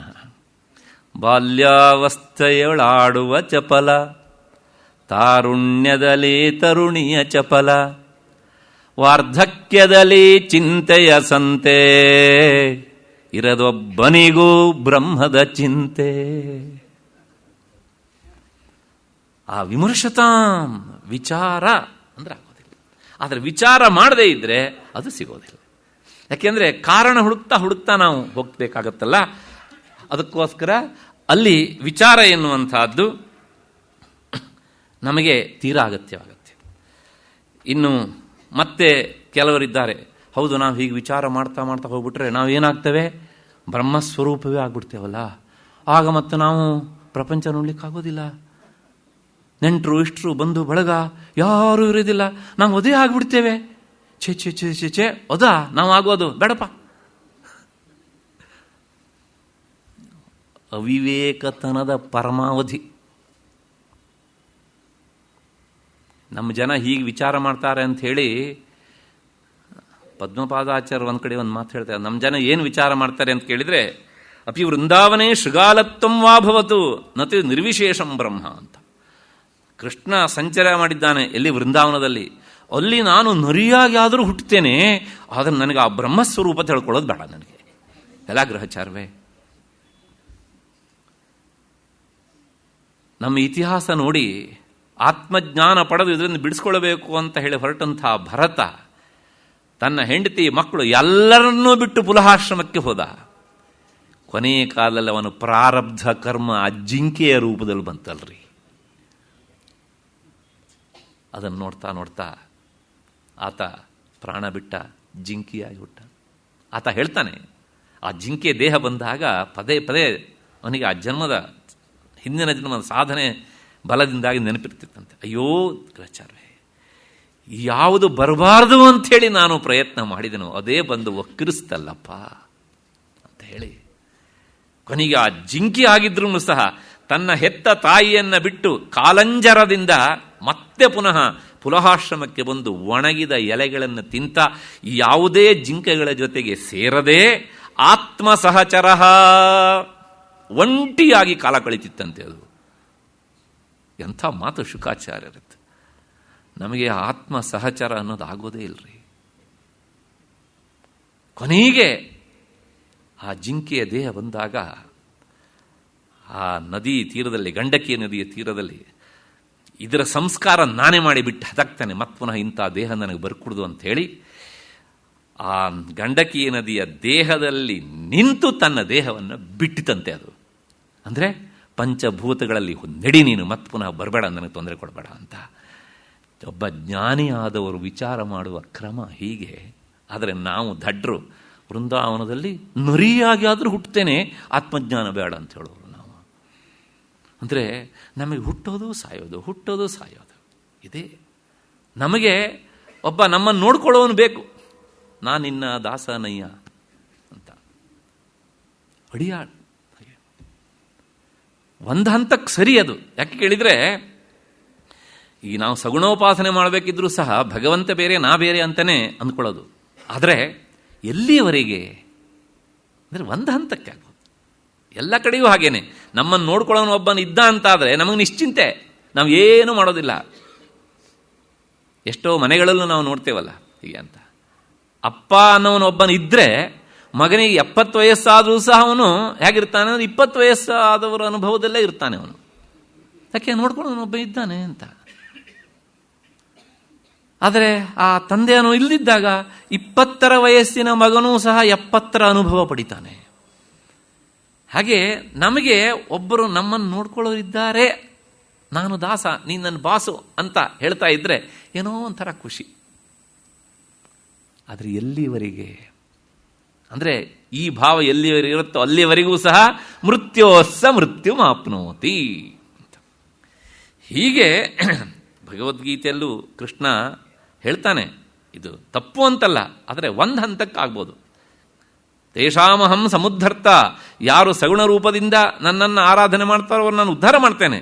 ಆದರೆ ಜ್ಞಾನಿಗಳ ಬಗ್ಗೆ ಹೇಳುವಾಗ ಒಂದು ಮಾತು ಹೇಳ್ತಾನೆ, ಜ್ಞಾನೀತು ಆತ್ಮೈವ ಮೇಮತಂ, ಜ್ಞಾನಿ ನನಗಿಂತ ಬೇರೆ ಅಲ್ಲ. ಮತ್ತೆ ಅವರು ನಿನ್ನ ಹತ್ರ ಬರುವ ವಿಚಾರದಲ್ಲಿ ನನ್ನ ಪ್ರಯತ್ನ ಏನೂ ಇಲ್ಲ. ತೇ ಪ್ರಾಪ್ನುವಂತಿ ಮಾಮೇವ, ಅವರಾಗಿ ಬಂದು ನನ್ನನ್ನು ಸೇರ್ತಾರೆ. ಯಾಕೆಂದ್ರೆ ಅವರ ಹತ್ರ ವಿಚಾರದ ಸಾಧನೆ ಉಂಟು. ವಿಮರ್ಶತಾಂ ಹೀಗೆ ತೇ ಪ್ರಾಪ್ನುವಂತಿ ಮಾಮೇವ ಅಂತೆಲ್ಲ ಹೇಳ್ತಾ ಆ ಕಾರಣರೂಪವಾದಂತಹ ಬ್ರಹ್ಮವಸ್ತುವನ್ನು ತಿಳಿಬೇಕು ಅನ್ನೋದನ್ನು ಮತ್ತೆ ಮತ್ತೆ ಈ ಶ್ಲೋಕದಲ್ಲಿ ಹೇಳ್ತಾರೆ. ಆ ಚೈತನ್ಯವೇ ಪರಮಾತ್ಮನೇ ಪ್ರಪಂಚಾಕಾರವಾಗಿ ತೋರ್ತದೆ. ಉಪಾಸನೆಗೋಸ್ಕರ ಮಾಡಿದ್ದು. ಉಪಾಸಕ ಹಾಗೆ ಮಾಡ್ತಾ ಮಾಡ್ತಾ ಮಾಡ್ತಾ ಕೊನೆಗೆ ಏನಾಗ್ತಾನೆ, ತನ್ನ ಉಪಾಸನೆಯನ್ನು ಗಟ್ಟಿ ಮಾಡಿಕೊಂಡು ಓಹೋ ಇದೂ ಸಹ ತೋರುವಂತಹದ್ದು, ಇದರ ಹಿಂದೆ ಇರುವಂತಹದ್ದು ಶುದ್ಧ ಚೈತನ್ಯ ಉಂಟಲ್ಲ, ನಿರ್ಗುಣ ನಿರಾಕಾರ, ಅದು ನನ್ನ ರೂಪ ಅಂತ ಭಾವಿಸ್ತಾನೆ. ಇಷ್ಟು ಹಿನ್ನೆಲೆಯಲ್ಲಿ ಈ 9 ಶ್ಲೋಕಗಳನ್ನು ನಾವು ನೋಡಿದ್ದಾಗಿದೆ. ಆದರೆ ಇಲ್ಲಿ ಮತ್ತೆ ಪುನಃ ನಾವು ಒಮ್ಮೆ ಹಿಂದಿನಿಂದ ಅವಲೋಕನ ಮಾಡಿಕೊಂಡು ಬರಬೇಕು. 9 ಶ್ಲೋಕ ಇಲ್ಲಿ ಹೇಳಬೇಕಾದ ವಿಚಾರ ಆಗಿದೆ. ಆದರೆ ಈ ಶ್ಲೋಕದಲ್ಲಿ ಇನ್ನೊಂದು ಮುಖ್ಯವಾದಂಥ ವಿಚಾರ ಉಂಟು, ಇದನ್ನು ಹೇಳಿಬಿಡ್ತೇನೆ. ಏನು ಅಂದರೆ ಇಲ್ಲಿನ ಒಂದೊಂದು ಶ್ಲೋಕಗಳು ಸಹ ಒಂದೊಂದು ವಿಚಾರವನ್ನು ಹೇಳ್ತೇವೆ. ಪ್ರತ್ಯೇಕವಾದಂಥ ವಿಚಾರ. ಆ ವಿಚಾರ ಹೇಗಿದೆ ಅಂತ ನಾವು ನೋಡ್ಕೊಂಡು ಬಂದಾಗಿದೆ. ಆದರೆ ಒಂದೊಂದು ವಾಕ್ಯದಲ್ಲಿ ಹೇಳಿಬಿಡ್ತೇನೆ. ಮೊದಲನೇ ಶ್ಲೋಕದಲ್ಲಿ ನಮ್ಮ ಆತ್ಮನ ಅಸ್ತಿತ್ವವೇ ಪ್ರಪಂಚದ ಅಸ್ತಿತ್ವ, ಅದನ್ನು ಆ ಸ್ವಪ್ನ ಪ್ರಪಂಚದ ಉದಾಹರಣೆಯಿಂದ ತೋರಿಸಿದ್ದಾರೆ. ಸ್ವಪ್ನದಲ್ಲಿ ಹಾಗೆ ನಮ್ಮಿಂದಾಗಿಯೇ ನಾವು ಸ್ವಪ್ನವನ್ನು ನೋಡ್ತೇವೋ ಹಾಗೆ ಈ ಜಾಗೃತ್ ಪ್ರಪಂಚವೂ ಸಹ ಆತ್ಮನ ಇರುವಿಕೆಯಿಂದಾಗಿಯೇ ತೋರ್ತಾ ಇದೆ ಅಂತ. ಮತ್ತೆ 2ನೇ ಶ್ಲೋಕದಲ್ಲಿ ಈ ಪ್ರಪಂಚ ಮೊದಲು ನಿರ್ವಿಕಲ್ಪವಾಗಿತ್ತು, ಅಂದರೆ ಈಗ ಇರುವಾಗೆ ಇದಕ್ಕೆ ಹೆಸರು ಆಕಾರ ಏನೂ ಇರಲಿಲ್ಲ, ಬೀಜ ರೂಪದಲ್ಲಿ ಇತ್ತು. ಬೀಜಸ್ಯಾಂತರಿವಾಂಕುರೋ ಜಗದಿದಂ ಅಂತ ನಾನು ಹೇಳಿದ್ದೇನೆ. ಪ್ರಪಂಚದಲ್ಲಿ ಯಾರ್ಯಾರು ದೊಡ್ಡ ದೊಡ್ಡ ವ್ಯಕ್ತಿಗಳಾಗಿ ಹೋಗಿದ್ದಾರೆ ಅವರೆಲ್ಲರೂ ಸಹ ಈ ನಿರ್ವಿಕಲ್ಪ ಸ್ಥಿತಿಯಿಂದಲೇ ವಿಕಲ್ಪ ಅಂದರೆ ಬೃಹದಾಕಾರವಾಗಿ ಬೆಳೆದವರು. ಅವನು ನೆಪೋಲಿಯನ್ ಇರಲಿ, ಹಿಟ್ಲರ್ ಇರಲಿ, ಅಲೆಕ್ಸಾಂಡರ್ ಇರಲಿ, ಯಾವನಾದರೂ ಆಗಿರಲಿ ಹೀಗೆ ಅಂತ. ನೆಕ್ಸ್ಟ್ 3ನೇದು, ನಮ್ಮ ಜ್ಞಾನದಿಂದಾಗಿಯೇ ಹೊರಗಿನ ವಸ್ತುಗಳ ಜ್ಞಾನ, ಸ್ಫುರಣ ಅಂತ 3ನೇ ಶ್ಲೋಕದಲ್ಲಿ. 4ನೇ ಶ್ಲೋಕದಲ್ಲಿ ಸ್ವರೂಪ ಜ್ಞಾನವೇ ವೃತ್ತಿಜ್ಞಾನವಾಗಿ ಬೇರೆ ವಸ್ತುಗಳನ್ನು ತೋರಿಸುತ್ತೆ. ಹಾಗಾಗಿ ಅಂತಃಕರಣ ಎನ್ನುವಂತಹದ್ದು ಇದು ದೀಪ ತುಂಬಿ ಇರಿಸಿಕೊಂಡ ಒಂದು ಮಡಿಕೆ ಇದ್ದ ಹಾಗೇನೆ ಅಂತ. ಆ ಮಡಿಕೆಯ ರಂಧ್ರದಿಂದ ಬೆಳಕು ಹರಿದು ಬರುತ್ತೆ. ಆ 5 ಇಂದ್ರಿಯಗಳೇ 5 ರಂಧ್ರಗಳು ಹೀಗೆ ಅಂತ. ಮತ್ತೆ 5ನೇ ಶ್ಲೋಕದಲ್ಲಿ ಈ ದೇಹಾದಿಗಳು ಆತ್ಮನಲ್ಲ. ಹಾಗಿದ್ರೆ ಯಾವುದು ಆತ್ಮ ಕೇಳಿದ್ರೆ ಇದು ಯಾವುದೂ ಅಲ್ಲದೆ ಇದ್ದ ಮೇಲೆ ಇದು ಯಾವುದೂ ಅಲ್ಲ ಅಂತ ಹೇಳೋನು ಒಬ್ಬನು ಉಳಿತಾನಲ್ಲ, ಅವನೇ ಆತ್ಮ ಅಂತ. ಮತ್ತೆ 6ನೇ ಶ್ಲೋಕದಲ್ಲಿ ಬೌದ್ಧರ ಪ್ರಶ್ನೆಗೆ ಸಮಾಧಾನ. ಸುಷುಪ್ತಿಯಲ್ಲಿ ಗಾಢನಿದ್ರೆಯಲ್ಲಿ ಆತ್ಮನಿರುವುದಿಲ್ಲ ಅಂತ ಹೇಳಿದ್ನಲ್ಲ, ಆತ್ಮನಿರ್ತಾನೆ. ಆದರೆ ಆತ್ಮ ಹೊರಕ್ಕೆ ಹೋಗಲಿಕ್ಕೆ ಬೇಕಾದಂಥ ದ್ವಾರಗಳು, ಇಂದ್ರಿಯಗಳು ಮತ್ತು ಮನಸ್ಸುಗಳು ಅವು ಏನಾಗುತ್ತೆ, ಉಪಸಂಹೃತ ಆಗಿರುತ್ತವೆ. ಹಾಗಾಗಿ ಇಂದ್ರಿಯ ವಸ್ತುಗಳನ್ನು ನೋಡುವುದಿಲ್ಲ, ಆತ್ಮ ನಿರಂತರವಾಗಿ ಇರ್ತಾನೆ ಅಂತ. ಮತ್ತು 7ನೇ ಶ್ಲೋಕದಲ್ಲಿ ಅವಸ್ಥೆಗಳು ಬದಲಾವಣೆ ಆದ್ರೂ ಸಹ ಜಾಗ್ರತ್ ಸ್ವಪ್ನ ಸುಷುಪ್ತಿ ಅವಸ್ಥೆ, ಬಾಲ್ಯ ಯೌವನ ಪ್ರೌಢ ವಾರ್ಧಕ ಈ ಅವಸ್ಥೆಗಳು ಬದಲಾವಣೆ ಆದರೂ ಸಹ ಆತ್ಮ ಮಾತ್ರ ಒಬ್ಬನೇ ಎಲ್ಲ ಅವಸ್ಥೆಗಳಲ್ಲೂ ಅಂತ. ಮತ್ತು 8ನೇ ಶ್ಲೋಕದಲ್ಲಿ ಮಾಯೆಯಿಂದ ಎಲ್ಲವೂ ಕಾರ್ಯಕಾರಣ ಭಾವದಿಂದ ತಂದೆ ಮಗ ಆಚಾರ್ಯ ಶಿಷ್ಯ ಮತ್ತು ಸ್ವಾಮಿ ಭೃತ್ಯ ಈ ಎಲ್ಲ ಭೇದ ತೋರಿ ಬರುತ್ತೆ ಮಾಯೆಯಿಂದಾಗಿ. ಆದರೆ ಎಲ್ಲರಲ್ಲೂ ಇರುವಂಥ ಚೈತನ್ಯ ಆತ್ಮವಸ್ತು ಮಾತ್ರ ಒಂದೇ ಅಂತ. ಮತ್ತೆ 9ನೇ ಶ್ಲೋಕದಲ್ಲಿ ಏನು ಹೇಳುತ್ತೆ ಅಂದರೆ, ಈ ಜಗತ್ತು ಪರಮಾತ್ಮನ ಬಾಹ್ಯ ರೂಪ ತೋರ್ತದೆ ಅಂತ. ಇದಕ್ಕೆ ಕಾರಣ ಯಾಕೆ ಅಂದರೆ ಅದನ್ನು ನಾವು ಹುಡುಕಬೇಕು ಕಾರಣವನ್ನು. ಆ ಕಾರಣವನ್ನು, ಇದಕ್ಕೆ ಕಾರಣವಾದಂತಹ ಪರಮಾತ್ಮ ವಸ್ತುವನ್ನು ಹುಡುಕು ನೀನು ಅಂತ. ಇಲ್ಲಿ ಒಂದು ನಿಯಮ ಉಂಟು, ಅಧ್ಯಾರೋಪ ಅಪವಾದ ನ್ಯಾಯ ಅಂತ. ಆತ್ಮ ಅಂದರೆ ಬ್ರಹ್ಮ ಪ್ರಪಂಚಕ್ಕೆ ಕಾರಣ ಅಂತ. ವಾಸ್ತವಿಕವಾಗಿ ಬ್ರಹ್ಮ ಕಾರಣವೂ ಅಲ್ಲ, ಅಧ್ಯಾರೋಪ ಅಪವಾದ. ಯಾಕೆ ಅಂದರೆ ಸಾಮಾನ್ಯ ಜನರಿಗೆ ಬ್ರಹ್ಮ ಅಂದರೆ ಏನ್ರಿ ಅಂತ ಸಂಶಯ ಬರುತ್ತಲ್ಲ. ಆ ಸಂಶಯಕ್ಕೆ ಏನು ಅನ್ಬೇಕು ನಾವು? ಬ್ರಹ್ಮ ಅಂದರೆ ಪ್ರಪಂಚಕ್ಕೆ ಕಾರಣ ಅಷ್ಟು ಹೇಳಿದ ತಕ್ಷಣ ಈಗ ಗೊತ್ತಾಯಿತು ಅಂತ ಹೇಳ್ತಾರೆ, ಗೊತ್ತಾಗದೇ ಇದ್ರೂ ಸಹ. ಹಾಗೆ ಪ್ರಪಂಚಕ್ಕೆ ಒಂದು ಆಧಾರ ಇದೆ ಅಂತ ಹೇಳಿದಾಗ ಇರಬೇಕು. ಯಾಕೆಂದರೆ ಮಡಿಕೆ ಇದೆ ಅಂದರೆ ಮಡಿಕೆ ಮಾಡಿದವನು ಒಬ್ಬ ಕುಂಬಾರ ಇರಬೇಕು. ಬಟ್ಟೆ ಇದೆ ಅಂದರೆ ಬಟ್ಟೆ ನೇಯ್ದಂಥ ಒಬ್ಬ ವೀವರ್ ಇರಬೇಕು. ಆಭರಣ ಇದೆ ಅಂದರೆ ಇದನ್ನು ಮಾಡಿದಂಥ ಒಬ್ಬ ಗೋಲ್ಡ್ ಸ್ಮಿತ್ ಇದರ ಹಿಂದೆ ಇರಬೇಕು. ಹೀಗೆ ತನಗಿರುವಂತಹ ಅಲ್ಪವಾದ ಲೋಕಜ್ಞಾನದ ಮೂಲಕ ಏನೇನೋ ಊಹಿಸಿಕೊಳ್ತಾನೆ. ಹಾಗೆ ಬ್ರಹ್ಮ ಅಂದರೆ ಏನಂದರೆ ಪ್ರಪಂಚಕ್ಕೆ ಆಧಾರವಾದದ್ದು ಅಂತ. ವಾಸ್ತವಿಕವಾಗಿ ಪ್ರಪಂಚಕ್ಕೆ ಅದು ಆಧಾರವೂ ಅಲ್ಲ. ಇದನ್ನೇ ಅಧ್ಯಾರೋಪ, ಪ್ರಪಂಚಕ್ಕೆ ಕಾರಣ ಅಂತ ಆರೋಪ ಮಾಡ್ತೇವೆ, ಆಮೇಲೆ ಅದು ಕಾರಣವೂ ಅಲ್ಲ. ಯಾಕೆಂದರೆ ಅದರ ಬಿಟ್ಟು ಇನ್ನೇನು ಇಲ್ಲವೇ ಇಲ್ಲ ಅಂತ ಅಲ್ಲಗಳಿತೇವೆ. ಹೇಗೆ ಅಂದರೆ ಈ ಕೆಲವು ಸಾಫ್ಟ್ವೇರ್ ಕಂಪನಿಗಳು ಇರ್ತಾವಲ್ಲ, ಬಿಲ್ಡಿಂಗ್, ಹೈಟೆಕ್ ಬಿಲ್ಡಿಂಗ್ಗಳು, ಅಲ್ಲಿ ಹೊಸದಾಗಿ ಕಟ್ಟಡ ಕಟ್ಟಿರ್ತಾರೆ, ಎಲ್ಲ ಗ್ಲಾಸು ಪೂರ. ಅಲ್ಲೊಂದು ಬಾಗಿಲು ಇರುತ್ತೆ. ಆ ಮೊದಲು ಏನಾಗುತ್ತೆ ಅಂದರೆ ಆ ಬಾಗಿಲು ಎಲ್ಲಿದೆ ಅಂತಲೇ ನಮ್ಗೆ ಗೊತ್ತಾಗೋದಿಲ್ಲ. ಅದಕ್ಕೋಸ್ಕರ ಅವರಿಗೂ ಸಹ ಕನ್ಫ್ಯೂಷನ್ ಆಗದೇ ಇರಲಿ ಅಂತ ಏನು ಮಾಡ್ತಾರೆ, ಆ ಬಾಗಿಲ ಜಾಗಕ್ಕೆ ಒಂದು ಪೇಪರ್ ಅಂಟಿಸ್ತಾರೆ. ಒಂದು 15 ದಿವಸ ಅಭ್ಯಾಸ ಆಗುತ್ತೆ. ಈ ಪೇಪರ್ ಇದ್ದ ಜಾಗದಲ್ಲಿ ಬಾಗಿಲಿದೆ, ಪೇಪರ್ ಇದ್ದ ಜಾಗದಲ್ಲಿ ಬಾಗಿಲಿದೆ, ಪೇಪರ್ ಇದ್ದ ಜಾಗದಲ್ಲಿ ಬಾಗಿಲಿದೆ ಅಂತ. ಇದು ಅಧ್ಯಾರೋಪ. ಅಂದರೆ ಆ ಪೇಪರ್ ಅನ್ನೋದನ್ನು ಅಲ್ಲಿ ಅಂಟಿಸಿ ಇಲ್ಲಿ ಬಾಗಿಲಿದೆ ಅಂತ ಗುರುತು ಸಿಗೋದಕ್ಕೋಸ್ಕರ ಮಾಡುವ ಉಪಾಯ. ಅಭ್ಯಾಸ ಆದಮೇಲೆ ಪೇಪರ್ ಕಿತ್ತು ಹಾಕ್ಬಿಡೋದು, ಅದು ಅಪವಾದ. ಆಗ ನಮಗೇನಾಗುತ್ತೆ, ಅಭ್ಯಾಸ ಆಗುತ್ತೆ ಅಲ್ಲ. ಹಾಗೇನೆ ಪ್ರಪಂಚಕ್ಕೆ ಆಧಾರ ಅಂತ ಹೇಳ್ತೇವೆ ಮೊದಲು, ಆಮೇಲೆ ಅದು ಆಧಾರವೂ ಅಲ್ಲ. ಯಾಕೆ ಅಂದರೆ ಈ ತೋರ್ತಾ ಇರುವಂಥ ಪ್ರಪಂಚ ಅದನ್ನು ಬಿಟ್ಟು ಬೇರೆ ಅಲ್ವೇ ಅಲ್ಲ. ಇದನ್ನು ಅಪವಾದ ಅಂತ ಹೇಳ್ತೇವೆ. ಇದು ಶಾಸ್ತ್ರದಲ್ಲಿ ಒಂದು ವಿಷಯವನ್ನು ಅರ್ಥ ಮಾಡಿಸೋದಕ್ಕೋಸ್ಕರ ಆಶ್ರಯಿಸುವಂತಹ ಒಂದು ಕ್ರಮ. ಅಷ್ಟು ಹಿನ್ನೆಲೆಯಲ್ಲಿ ಈ ಶ್ಲೋಕದ ಸ್ಥೂಲವಾದಂಥ ಅರ್ಥ ಆಗಿದೆ. ಇಲ್ಲಿ ಇನ್ನೊಂದು ವಿಶೇಷವಾದಂತಹ ಅರ್ಥವನ್ನು ಮಾನಸೋಲ್ಲಾಸದಲ್ಲಿ ಸುರೇಶ್ವರಾಚಾರ್ಯರು ಇರಿಸಿದ್ದಾರೆ. ಏನಂದರೆ, ಆ ಆತ್ಮವಸ್ತುವನ್ನು ಹುಡುಕು, ಕಾರಣವನ್ನು ಹುಡುಕು ಅಂತ ಹೇಳಿದ್ರಲ್ಲ, ಅದನ್ನು ಹುಡುಕೋದು ಹೇಗೆ? ಪ್ರಪಂಚ ನಿನ್ನ ಅಸ್ತಿತ್ವದಿಂದಾಗ ಅದು ತೋರ್ತಾ ಇದೆ, ಅಂದರೆ ನಿನಗಿಂತ ಅದು ಬೇರೆ ಅಲ್ಲ. ಕನಸು ಹೇಗೆ ನೋಡ್ತಾ ಇರುವಂತಹ ನೀನು, ಅಂದರೆ ಆ ಕನಸು ಹೇಗೆ ನಿನಗಿಂತ ಬೇರೆ ಅಲ್ವೋ ಹಾಗೆ ಅದು ನಿನಗಿಂತ ಬೇರೆ ಅಲ್ಲ. ಇದು ನಮಗೆ ಅನುಭವಕ್ಕೆ ಯಾವಾಗ ಬರ್ತದೆ ಅಂದರೆ, ಅದಕ್ಕೆ ಒಂದು ದೊಡ್ಡ ವಿಚಾರದ ಸರಣಿಯನ್ನು ನಮ್ಮ ಮುಂದೆ ಇಡ್ತಾರೆ ಅವರು. ಅದಕ್ಕೆ ನಿರಂತರ ನೀನು ಜಪ ಮಾಡಬೇಕು ಅಂತ. ಅದೇನು ಜಪ ಅಂದರೆ, ಆಲ್ರೆಡಿ ನೀ ಜಪಿಸ್ತಾ ಇದ್ದೀಯೇ, ಆದರೆ ನೀ ಜಪ ಮಾಡ್ತಾ ಇದ್ದೀಯೇ ಅನ್ನೋದೇ ನಿನಗೆ ಗೊತ್ತಿಲ್ಲ ಅಂತಾರೆ. ಏನು ಹಾಗಂದರೆ ಅಂದರೆ, ನೋಡಿ, ಒಬ್ಬ ಮನುಷ್ಯ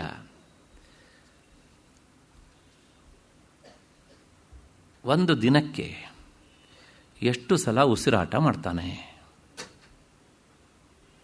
ಅಲ್ಲ, ಉಸಿರಾಟ ಮಾಡ್ತಾ ಇದ್ದೇವೋ ಅನ್ನೋದೇ ಗೊತ್ತಿಲ್ಲ ನಮಗೆ. ನೀವು ಹಂಗೆ ಕೇಳಿದ್ರೆ ಅದು ಏನ್ರಿ ಹೇಳೋದು ನಾವು?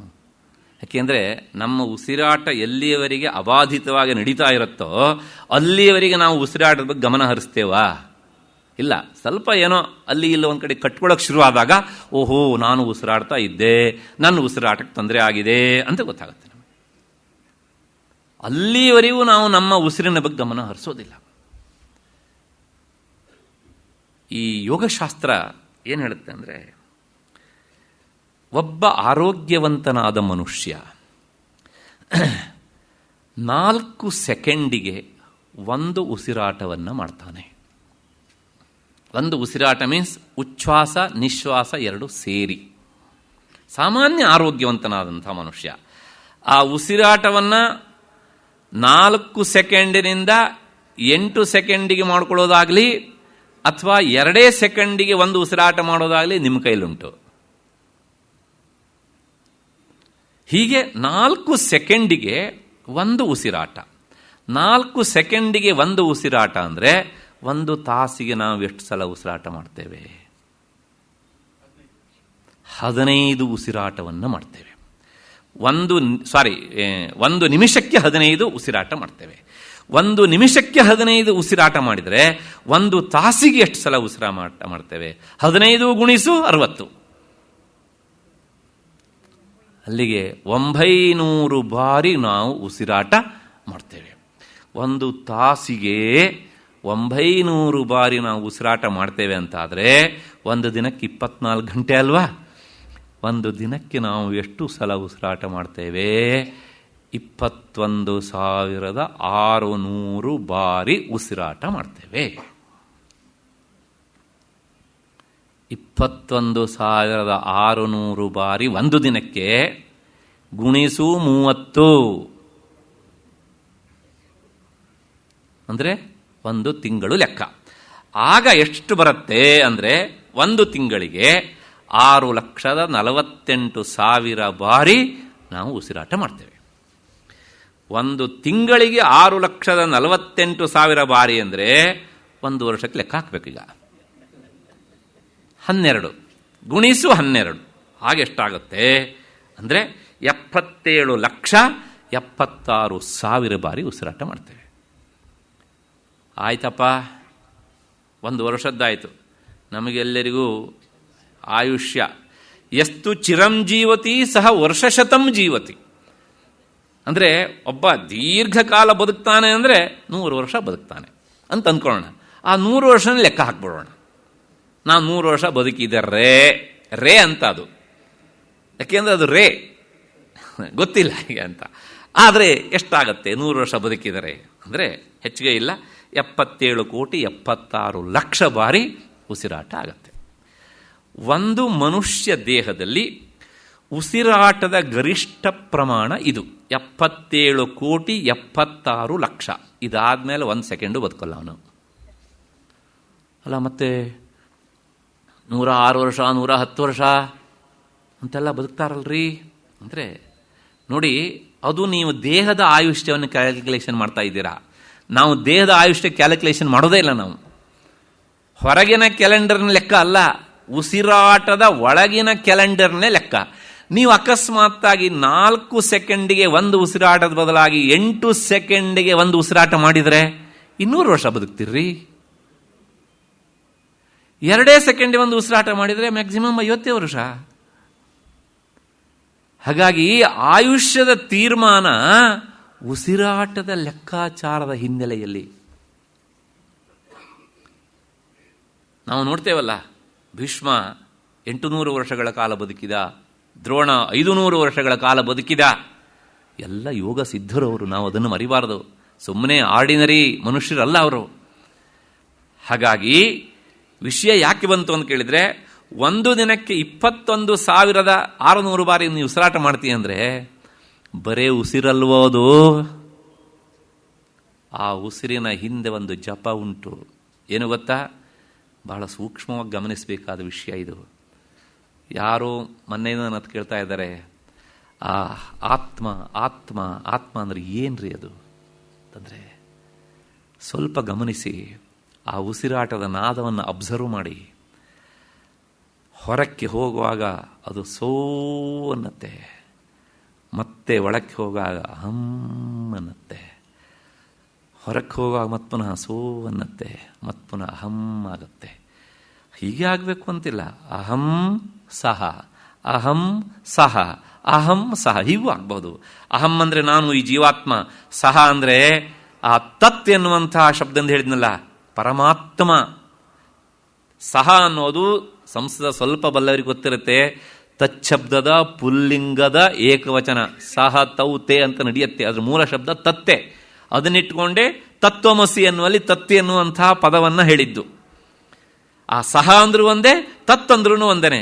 ಅಹಂ ಅಂದ್ರೆ ಈ ಜೀವಾತ್ಮ ತತ್, ಅಥವಾ ತತ್ ಅಹಂ, ನಾನು ಏನಾಗಿದ್ದೇನೆ? ಪರಮಾತ್ಮನೇ ಆಗಿದ್ದೇನೆ, ಪರಮಾತ್ಮನೇ ಆಗಿದ್ದೇನೆ ಅಂತ ನಮಗೆ ಗೊತ್ತಿಲ್ಲದೇನೆ ನಮ್ಮ ಒಳಗಿನಿಂದ ಈ ಉಸಿರು ಜಪ ಮಾಡ್ತಾ ಉಂಟು. ನಾವೇನು ಅಂದ್ಕೊಂಡಿದೆ? ಉಸಿರಾಟ ಆಡ್ತಾ ಇದೆ. ಆದರೆ ಅದರ ಅರ್ಥದ ಬಗ್ಗೆ ನಮಗೆ ಎಚ್ಚರಿಕೆಯೇ ಇಲ್ಲ. ನಮಗೆ ಎಲ್ಲಿಯವರೆಗೆ ಈ ಎಚ್ಚರಿಕೆ ಇರುವುದಿಲ್ವೋ ಅಲ್ಲಿಯವರೆಗೆ ನಾವು ಎಷ್ಟು ಸಲ ಉಸಿರಾಟ ಮಾಡಿದರೆ ಏನು ಪ್ರಯೋಜನ ರೀ? ಹಾಗಾಗಿ ನಾವಾಗಿ ಅದನ್ನು ಜಪಿಸೋದಿಲ್ಲ, ಆದರೆ ಪ್ರಾಣವೇ ಅದನ್ನು ನಮಗೆ ಹೇಳ್ತಾ ಇರುತ್ತೆ ರಹಸ್ಯವಾಗಿ, ಗುಟ್ಟಾಗಿ. ಕಿವಿಯನ್ನು ಮುಚ್ಚಿಕೊಂಡು, ಕಣ್ಣನ್ನು ಮುಚ್ಚಿಕೊಂಡು ಒಳಗಡೆಯಿಂದ ಗಮನಿಸಿ ಆ ನಾದ ಬರ್ತಾ ಇರುತ್ತಲ್ಲ, ಅದು ಏನು ಹೇಳುತ್ತೆ ಅಂದರೆ ಸೋಹಂ ಸೋಹಂ ಸೋಹಂ ಅಂತ. ಅದನ್ನು ನಾವು ಜಪಿಸ್ತೇ ಇದ್ರೂ ಸಹ ಅದು ಜಪಿಸ್ತಾ ಇರುತ್ತೆ. ಆದ್ದರಿಂದ ಅಜಪಾಜಪ ಅಂತ ಕರೀತಾರೆ ಅದನ್ನು. ಅಷ್ಟೇ ಅಲ್ಲ, ಅಲ್ಲಿ ಇನ್ನೊಂದು ಸ್ವಾರಸ್ಯ ಉಂಟು. ಸೋಹಂ ಅಂತ. ಸೋ ಅಂದರೆ ಚಿಕ್ಕ ಮಕ್ಕಳಿರುವಾಗ ಕಾಗುಣಿತ ಕಳಿಸ್ಬೇಕು ಹೇಳ್ತಾರೆ, ಸ ಪ್ಲಸ್ ಓ ಇಜಿಕ್ವಲ್ ಟು ಸೋ ಅಂತ. ಆ ಸೋ ಅನ್ನುವಲ್ಲಿರುವಂತಹ ಸಕಾರ ತೆಗೆದುಬಿಡಿ, ಏನು ಉಳಿತು? ಓ ಉಳಿತು. ಹಾಗೇ ಇಟ್ಕೊಂಡಿರಲಿ. ಅಹಂ ಅನ್ನುವಲ್ಲಿ ಉಂಟಲ್ಲ, ಆ ಅನು ತೆಗೆದುಬಿಡಿ, ಹಕಾರನು ತೆಗೆದುಬಿಡಿ, ಬರೀ ಅನುಸ್ವಾರ ಮಾತ್ರ ಉಳಿತದೆ. ಅದನ್ನು ಸೇರಿಸ್ಬಿಡಿ, ಓಂಕಾರ ಆಗತ್ತೆ. ಒಂದು ದಿನಕ್ಕೆ ನಾವು 21,600 ಬಾರಿ ಪ್ರಣವವನ್ನು ಜಪಿಸ್ತಾ ಇರ್ತೇವೆ. ಎಷ್ಟೆಲ್ಲ ಆಯುಷ್ಯ ಕಳೆದೋಯ್ತು, ವಿಚಾರನೆ ಮಾಡೋದಿಲ್ವಲ್ರಿ? ಛೇ ಛೇ ಛೇ, ಎಂಥ ವಿಚಾರ! ದಟ್ ಇಸ್ ಕಾಲ್ಡ್ ಅಜಪ ಜಪ. ಅಂದರೆ ಪ್ರತಿ ಕ್ಷಣದಲ್ಲೂ ಸಹ ನಾನು ಪರಮಾತ್ಮ, ನಾನು ಪರಮಾತ್ಮ, ನಾನು ಪರಮಾತ್ಮ ಅಂತ ನಾವು ಹೇಳ್ಕೊಳ್ತಾ ಇರ್ತೇವೆ. ಆದರೆ ಹೊರಬಾಯಲ್ಲಿ ಅಥವಾ ನಮ್ಮ ಕೃತಿಯಲ್ಲಿ ನಾವು ಅದನ್ನು ತೋರಿಸೋದೇ ಇಲ್ಲ, ಪೂರ್ತಿಯಾಗಿ ಮರೆತು ಬಿಟ್ಟಿದ್ದೇವೆ. ಒಂದು ದಿನಕ್ಕೆ 21,000 ಬಾರಿ 600, 21,600 ಬಾರಿ ಹೇಳ್ತೇವೆ ನಾವು.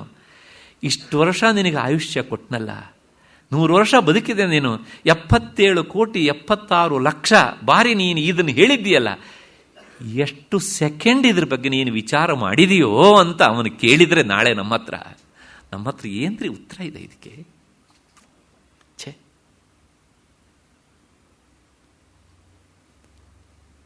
ನಮ್ಮ ತಾಯಿ ಒಂದು ಹಾಡು ಹೇಳೋರು ಯಾವಾಗಲೂ ಸಹ.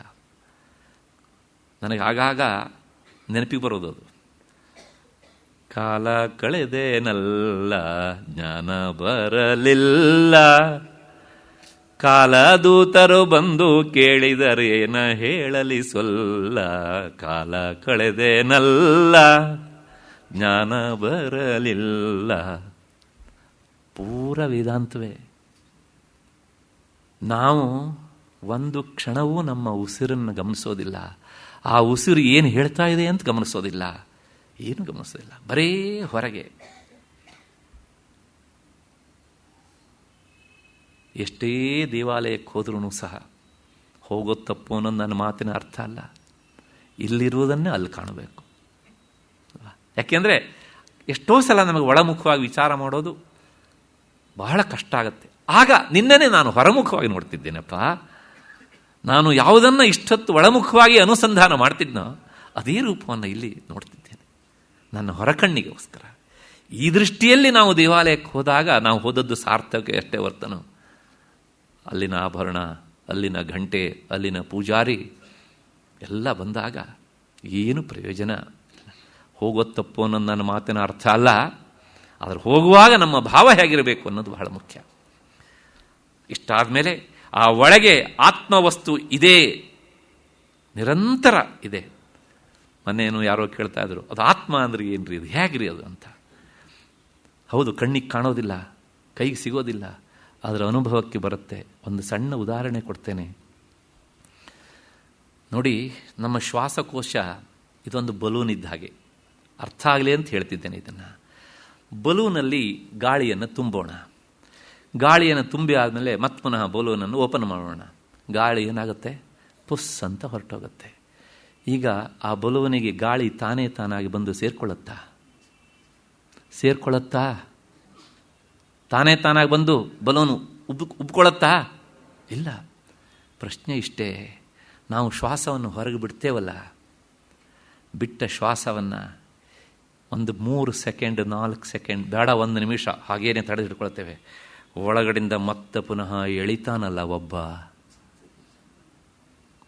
Who is he? ಪ್ರಾಕ್ಟೀಸ್ ಮಾಡಿ ನೋಡಿ, ಹೋಗಿ ಮನೆಯಲ್ಲಿ ಕುಳಿತು ನೋಡಿ. ನಾನು ಹೊರಗಡೆಗೆ ಚೆಲ್ತೇನೆ, ಆದರೆ ಅಲ್ಲಿ ಒಳಗೊಂದು ಚೈತನ್ಯ ವಸ್ತು ಇಲ್ಲ ಅಂತಾದರೆ ಆ ಬಲೂನ್ ಚಪ್ಪಟೆ ಆದಾಗೆ ನನ್ನ ಶ್ವಾಸಕೋಶ ಚಪ್ಪಟೆ ಆಗಬಹುದಿತ್ತಲ್ವ. ಅಲ್ಲಿದ್ದು ಒಬ್ಬ ಎಳಿತಾ ಇರ್ತಾನಲ್ಲ, ಮತ್ತೆ ಪುನಃ ತುಂಬಿ ಆದಮೇಲೆ ಮತ್ತೆ ಪುನಃ ಈ ಜಪ ಮಾಡಿ ಮತ್ತೆ ಆಚೆ ಕಳಿಸ್ತಾ ಇರ್ತಾನಲ್ಲ, ಯಾರು ಅವನು? ಇದು ಬೇರೆಯವರಿಗೆ ಅನುಭವಕ್ಕೆ ಬರುವುದಲ್ಲ, ಪ್ರತಿಯೊಬ್ಬರೂ ಅವರ ಒಳಗೆ ಇದನ್ನು ಅನುಭವಿಸಬೇಕಾದಂಥದ್ದು. ಅದರಿಂದ ಆ ಸೋಹಂ ಸೋಹಂ ಪ್ರತಿ ಉಸಿರಿನಲ್ಲೂ ಸಹ ನಾನಿದ್ದೇನೆ ಅಂತ ಹೇಳ್ತಾ ಇರ್ತಾನಲ್ಲ, ಅವನೇ ನಮ್ಮ ಸ್ವರೂಪ. ಅದು ಹೇಗೆ ಕೇಳಿದರೆ ಕೇವಲ ಅರಿವು, ಕೇವಲ ಇರುವು, ಎರಡೇ. ಮತ್ತೆ ಆನಂದದ ಸ್ವರೂಪ. ಹೀಗೆ ಮಾಡ್ತಾ ಮಾಡ್ತಾ ಹೋದಾಗ ಕೆಲವು ಜನರಿಗೆ 1 ಜನ್ಮದಲ್ಲಿ ಆಗಬಹುದು, ಮತ್ತು ಕೆಲವು ಜನರಿಗೆ ಎಷ್ಟೋ ಜನ್ಮ ಹಿಡಿಬಹುದು. ಯಾಕೆ ಕೇಳಿದರೆ ಅದಕ್ಕೂ ಹಿಂದೆ ಎಷ್ಟು ಜನ್ಮದಲ್ಲಿ ಮಾಡಲಿಲ್ಲ ಅನ್ನೋದೇ ಅದು ಆಗದೇ ಇರುವುದಕ್ಕೆ ಸೀನಿಯಾರಿಟಿ.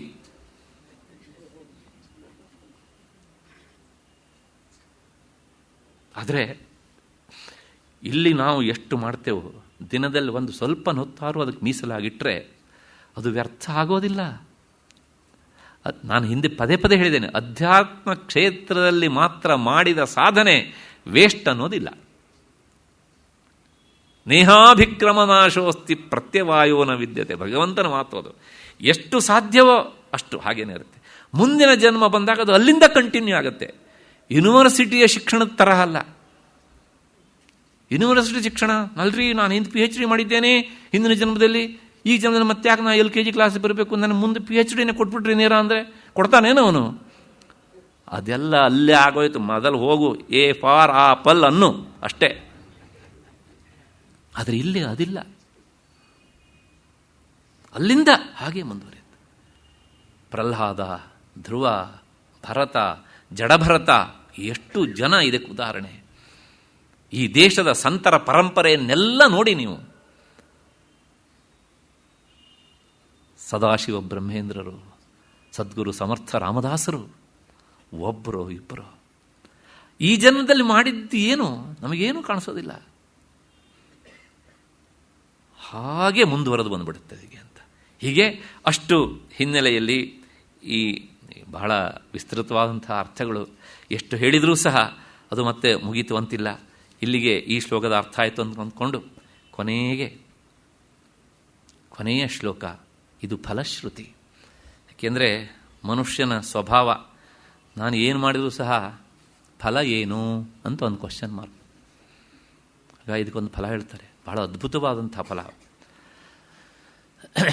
ಸರ್ವಾತ್ಮತ್ವಮಿತಿ ಸ್ಫುಟೀಕೃತಮಿದಂ ಯಸ್ಮಾದಮುಷ್ಮಿಂಸ್ತವೇ ತೇನಾಸ್ಯ ಶ್ರವಣಾತ್ ತದರ್ಥಮನನಾತ್ ಧ್ಯಾನಾಚ್ಚ ಸಂಕೀರ್ತನಾತ್ ಸರ್ವಾತ್ಮತ್ವಮಹಾವಿಭೂತಿ ಸಹಿತಂ ಸ್ಯಾದೀಶ್ವರತ್ವಂ ಸ್ವತಃ ಸಿದ್ಧೇತ್ತತ್ಪುನರಷ್ಟಧಾ ಪರಿಣತಂ ಚೈಶ್ವರ್ಯಮವ್ಯಾಹತಂ ಸಿದ್ಧೇತ್ತತ್ಪುನರಷ್ಟಧಾ ಪರಿಣತಂ ಚೈಶ್ವರ್ಯಮವ್ಯಾಹತಂ. ಉಪನಿಷತ್ತಿನಲ್ಲಿ ಹೇಳಿದ ಹಾಗೆ ಇದೆಲ್ಲವೂ ಆತ್ಮನೇ ಆಗಿದೆ ಎನ್ನುವಂತಹ ಈ ಸರ್ವಾತ್ಮ ಭಾವವೇ ಈ ದಕ್ಷಿಣಾಮೂರ್ತಿ ಸ್ತೋತ್ರದಲ್ಲಿ ಸ್ಪಷ್ಟವಾಗಿ ಹೇಳಲ್ಪಟ್ಟಿದೆ. ಆದ್ದರಿಂದ ಯಾರು ಈ ದಕ್ಷಿಣಾಮೂರ್ತಿ ಸ್ತೋತ್ರವನ್ನು ಶ್ರವಣ ಮಾಡ್ತಾರೋ ಮತ್ತು ಶ್ರವಣ ಮಾಡಿದ್ದನ್ನು ಮನನ ಮಾಡ್ತಾರೋ, ಹಾಗೆ ಶ್ರವಣ ಮತ್ತು ಮನನ ಮಾಡಿದ್ದನ್ನು ಯಾರು ನಿರಂತರವಾಗಿ ಧ್ಯಾನ ಮಾಡ್ತಾರೋ ಆ ತತ್ವವನ್ನು ಬೇರೆಯವರಿಗೂ ತಿಳಿಸಿಕೊಡ್ತಾರೋ ಅಂಥವರಿಗೆ ಸರ್ವಾತ್ಮತ್ವ ಎನ್ನುವಂತಹ ಈಶ್ವರತ್ವ ಅಂದರೆ ಈ ಅಷ್ಟಸಿದ್ಧಿಗಳು ಸಹಜವಾಗಿ ಸಿದ್ಧಿಸ್ತವೆ. ಅಂತಹ ಮಹಾಫಲ ಇದರಿಂದ ಯಾವ ತೊಂದರೆಯೂ ಇಲ್ಲದೆ ಇರುವ ಹಾಗೆ ಅಣಿಮಾದಿ ಅಷ್ಟೈಶ್ವರ್ಯಗಳು ಅವನಿಗೆ ಸಿಗ್ತವೆ ಎನ್ನುವಂತಹದ್ದು ಈ ಶ್ಲೋಕದ ಒಟ್ಟು ಸರಳವಾದಂತಹ ಅರ್ಥ. ಇಲ್ಲಿ ಇವತ್ತು 8 ಗಂಟೆನೂ ಆಗ್ಬೋದು, 8:05 ಆಗಬಹುದು, ಕೂತಿರ್ತೀರಿ ಅಂತ ಭಾವಿಸ್ತೇನೆ. ಆತ್ಮಜ್ಞಾನ ಪಡೆದವನಿಗೆ ಏನಾಗ್ತದೆ ಎನ್ನುವಂತಹದ್ದು ಪ್ರಶ್ನೆ. ಅದಕ್ಕೆ ಉತ್ತರ ಹೇಳ್ತಾರೆ. ಅವನಿಗೆ ಏನಾಗುತ್ತೆ ಅಂದರೆ ಸರ್ವಾತ್ಮತ್ವಂ ಅಂದರೆ ಅವನ ಆತ್ಮ ಅದು ಎಲ್ಲರ ಆತ್ಮದ ಜೊತೆಗೆ ಮೇಳೈಸಿ ಬಿಡುತ್ತೆ ಅಂತ. ಹೇಗೆ ಅಂದರೆ ತನ್ನಾತ್ಮ ಬೇರೆ ಅಲ್ಲ, ಇನ್ನೊಬ್ಬರಲ್ಲಿರುವಂಥ ಆತ್ಮ ಬೇರೆ ಅಲ್ಲ, ಎರಡೂ ಒಂದೇ ಅಂತ. ಆಗ ಏನಾಗುತ್ತೆ ಕೇಳಿದರೆ ಆ ಸರ್ವಾತ್ಮತ್ವ ಭಾವ ಬಂದಾಗ ಅವನು ಏನು ಹೇಳ್ತಾನೋ ಅದು ಎಲ್ಲದ ಹಾಗೆ ಆಗತ್ತೆ. ಹಾಗೆ ನಡೆದು ಇದಕ್ಕೇನಾದ್ರು ಉದಾಹರಣೆ ಉಂಟೋ ಅಂದರೆ ಮಹಾಭಾರತದಲ್ಲಿ ಒಂದು ಉದಾಹರಣೆ ಬರುತ್ತೆ. ದ್ರೌಪದಿ ಶಾಕಮಾಸ್ವಾದ್ಯ ತ್ರಿಲೋಕಿ ಏನ ತರ್ಪಿತ ತಜ್ಜೀವ ಬ್ರಹ್ಮಣೋರೈಕ್ಯೇ ಸಾಕ್ಷಿ ಬ್ರಹ್ಮೈವ ನೋ ಹರಿಹಿ. ಪಾಂಡವರು ಕಾಡಿನಲ್ಲಿರುವಾಗ ಅವರು ಮಾನ ಹರಾಜು ಹಾಕಬೇಕು ಅಂತ ದೂರ್ವಾಸರನ್ನು ಕಳಿಸಿದ. ಕಥೆ ಗೊತ್ತು ನಿಮಗೆ. ದ್ರೌಪದಿ ಅಕ್ಷಯ ಪಾತ್ರೆ ಅಂತ ಹೇಳೋದು ಕೌಚಿಟ್ಟಿದ್ಲು. ಕೃಷ್ಣ ಬಂದ, ಸ್ನಾನ ಮಾಡ್ಕೊಂಡು ಬರ್ತೇವೆ ಅಂತ ಅವರು ಹೋಗಿದ್ದಾರೆ ಅಲ್ಲಿ. ಈಗ ಪಾಂಡವರ ಮಾನ ಹರಾಜು ಹಾಕೋದಕ್ಕೆ ಅವನು ಟೊಂಕ ಕಟ್ಟಿದ್ದಾನೆ, ಅವರ ರಕ್ಷಣೆ ಮಾಡೋದಕ್ಕೆ ಭಗವಂತ ಟೊಂಕ ಕಟ್ಟಿದ್ದಾನೆ. ಕೃಷ್ಣ ಬಂದ, ಕರೆದ, ತುಂಬ ಹಸಿವಾಗಿದೆ ಅಂತ. ಎಂಥ ಕರುಣಾಮಯಿ ಕಣ್ರಿ, ನಿಮ್ಮನ್ನು ಸಂಕಟದಿಂದ ಪಾರು ಮಾಡೋದಕ್ಕೆ ಬಂದಿದೆ ಅಂತ ಹೇಳಲೇ ಇಲ್ಲ ಕೊನೆ ತನಕನೂ ಆತ. ತುಂಬ ಹಸಿವು ತಂಗಿ, ಏನಾದರೂ ಕೊಡು ಅಂತ ಹೇಳಿದ್ಲು. ಅಣ್ಣ ತೊಳೆದಿಟ್ಬಿಟ್ಟಿದ್ದೆ ನಾನು, ಸೂರ್ಯನ ಅನುಗ್ರಹದಿಂದ ದಿನಕ್ಕೆ ಒಂದೇ ಸಲ ಬಳಸಬೇಕು ನಾನು ಅದನ್ನು ಅಂತ. ಆ ಪಾತ್ರ ತಗೊಂಡು ಬಾ, ಏನಾದ್ರು ಇದೆಯಾ ನೋಡೋಣ ಅಂತ. ಹಿಂದೆ ಮುಂದೆ ಎಲ್ಲ ತಿರ್ಸಿ ನೋಡ್ತು, ಒಂದೇ ಒಂದು ಅಗಳು ಕಂಡಿತು. ಕೃಷ್ಣನಿಗೆ ಕೊಟ್ಟಳು. ಕೊಟ್ಟಿದ್ದಲ್ಲ ಅವನೇ ತಗೊಂಡ, ಬಾಯಲ್ಲಿಟ್ಟ, ಸರ್ವಾತ್ಮ ಪ್ರಿಯತಾಮ್ ಅಂದ ಅಷ್ಟೇ. ಸ್ನಾನಕ್ಕೋದಂತಹ ದೂರ್ವಾಸಾದಿ ಸಾವಿರ ಶಿಷ್ಯ ಕೋಟಿಗೆ ಹೊಟ್ಟೆ ತುಂಬಿ ಹೋಯಿತು. ಎಲ್ಲರ ಹೊಟ್ಟೆ ತುಂಬಿತು. ಭೀಮ ಹೋಗಿ ಕರೆದ, ಊಟ ರೆಡಿ ಆಗಿದೆ ಬನ್ನಿ ಅಂತ. ಏನು ಮಾಡಿದ್ದಾರ್ರಿ? ಏನೂ ಇಲ್ಲ ಅಲ್ಲಿ. ನಮಗೆಲ್ಲರಿಗೂ ಹೊಟ್ಟೆ ತುಂಬಿದೆಯಪ್ಪ, ಇಲ್ಲಿಂದ ಯಾರು ನಮ್ಮನ್ನು ಕರ್ಕೊಂಡು ಹೋಗಿ ಬಿಟ್ಟರು ಸಾಕು ಅಂತ ಹೇಳಿದ್ರು. ಸರ್ವಾತ್ಮತ್ವ ಅಂದರೆ ಎಲ್ಲರ ಆತ್ಮದ ಜೊತೆಗೂ ತನ್ನ ಆತ್ಮ ಮೇಳೈಸುವಿಕೆ. ಇಷ್ಟು ದಿವಸ ನಾನು ಅಲ್ಪ ಕಿಂಚಿಜ್ಞ ಅಂತ ಅಂದ್ಕೊಂಡಿದ್ನಲ್ಲ, ನಾನು ಅಲ್ಪನಲ್ಲ, ನಾನು ವಿಭು, ನಾನು ಸರ್ವಜ್ಞ ಅಂತ ಹೇಳಿ ಇದನ್ನ ಶಾಸ್ತ್ರಕಾರ ಹೇಳ್ತಾರೆ. ತಜ್ಜೀವ ಬ್ರಹ್ಮಣೋರೈಕ್ಯೆ ಸಾಕ್ಷಿ. ಜೀವ ಬ್ರಹ್ಮ ಎರಡೂ ಒಂದೇ ಅನ್ನೋದಕ್ಕೆ ಇದಕ್ಕಿಂತ ಮೇಲಾದಂತಹ ಮಿಗಿಲಾದ ಉದಾಹರಣೆ ಬೇಕಾ? ಹಾಗಿಲ್ಲದೆ ಇದ್ರೆ ಇಲ್ಲಿ ಕೃಷ್ಣ ಒಂದಗಳು ಬಾಯಲ್ಲಿಟ್ಟು ಸರ್ವಾತ್ಮ ಪ್ರಿಯತಾಮ್ ಅಂತ ಹೇಳಿದಾಗ ಅವರಿಗೆ ಹೊಟ್ಟೆ ತುಂಬಿದ್ದೆ ಹಾಗೆ. ಇದಕ್ಕೆ ಉತ್ತರ ಇಲ್ಲ. ಸರ್ವಾತ್ಮ ಭಾವ ಬಂದಾಗ ಮಾತ್ರ ಇದು ಸಾಧ್ಯ.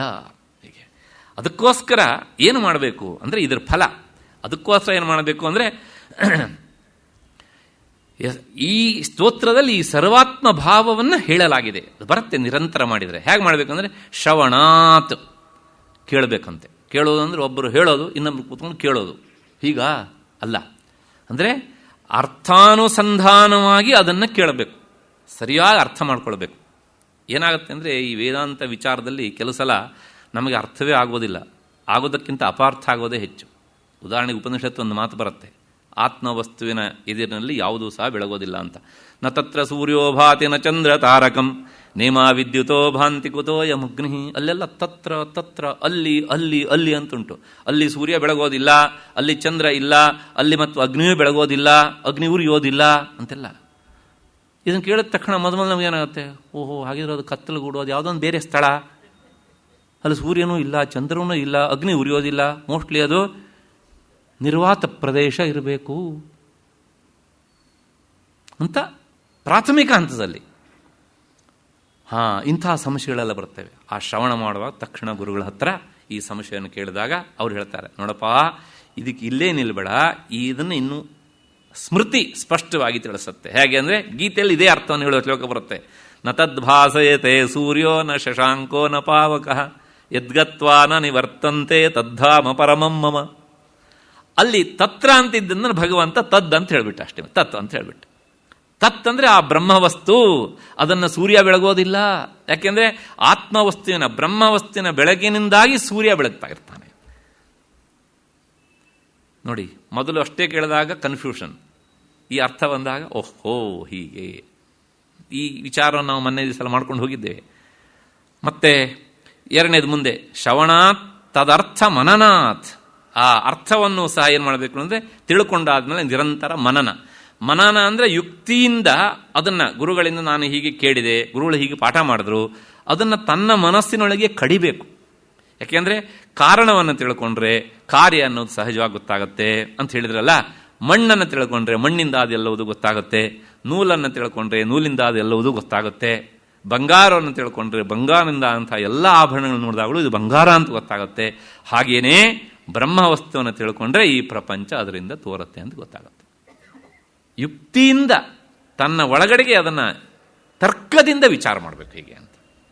ಶ್ರವಣಾತ್ ತದರ್ಥ ಮನನಾಥ್, ಮತ್ತಷ್ಟೇ ಅಲ್ಲ ಧ್ಯಾನಾತ್, ಹಾಗೆ ವಿಚಾರ ಮಾಡಿ ನಿಧಿಧ್ಯಾಸನ ಅಂದರೆ ಅಲ್ಲಿಯೇ ನಿರಂತರ ಹಾಗೆ ವಿಚಾರ ಮಾಡ್ತಾನೆ ಇರಬೇಕು. ಯಾಕೆ ಅಂದರೆ ಈ ಮನನ ನಿಧಿಧ್ಯಾಸನ ಸ್ಥೂಣಾನಿಖನ ನ್ಯಾಯ ಅಂತ. ನಾವೊಂದು ಗೂಟ ಹುಗಿತೇವೆ, ಹುಗಿದಾದ್ಮೇಲೆ ಮತ್ತೆ ನಾವು ಅದನ್ನು ಅಲ್ಲಾಡಿಸ್ತೇವೆ. ಯಾಕೆಂದರೆ ಅದು ಗಟ್ಟಿಯಾಗಲಿ ಅಂತ. ಅದನ್ನೇ ಗಟ್ಟಿ ಆಗೋದಕ್ಕೋಸ್ಕರ ಅಲ್ಲಾಡಿಸೋದು, ಕಿತ್ತು ಬರಲಿ ಅಂತಲ್ಲ.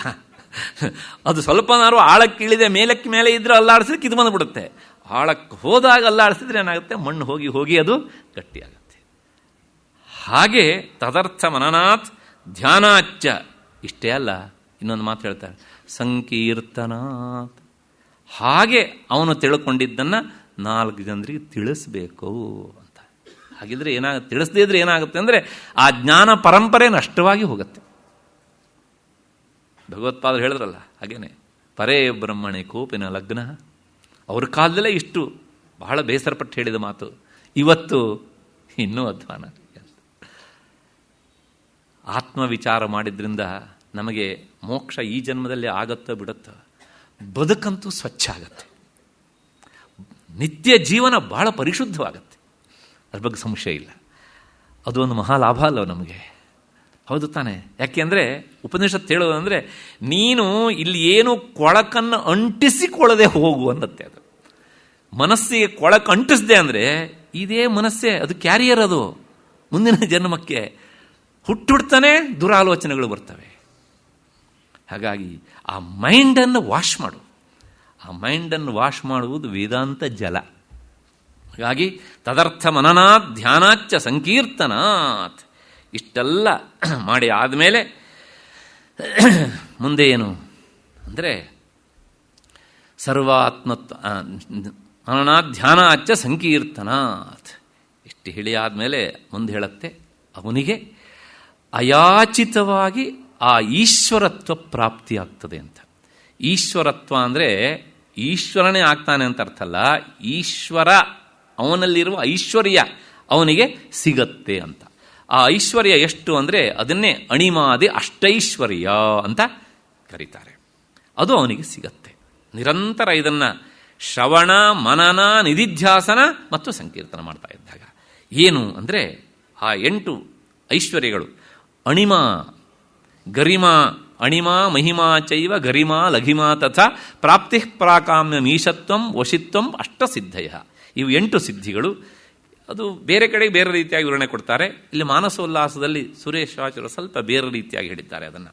ಅಣಿಮಾ ಅಂದರೆ ಅತ್ಯಂತ ಸಣ್ಣ ವಸ್ತುಗಳಲ್ಲೂ ಸಹ ಆತ ಆತ್ಮರೂಪದಿಂದ ಪ್ರವೇಶ ಮಾಡ್ತಾನಂತೆ.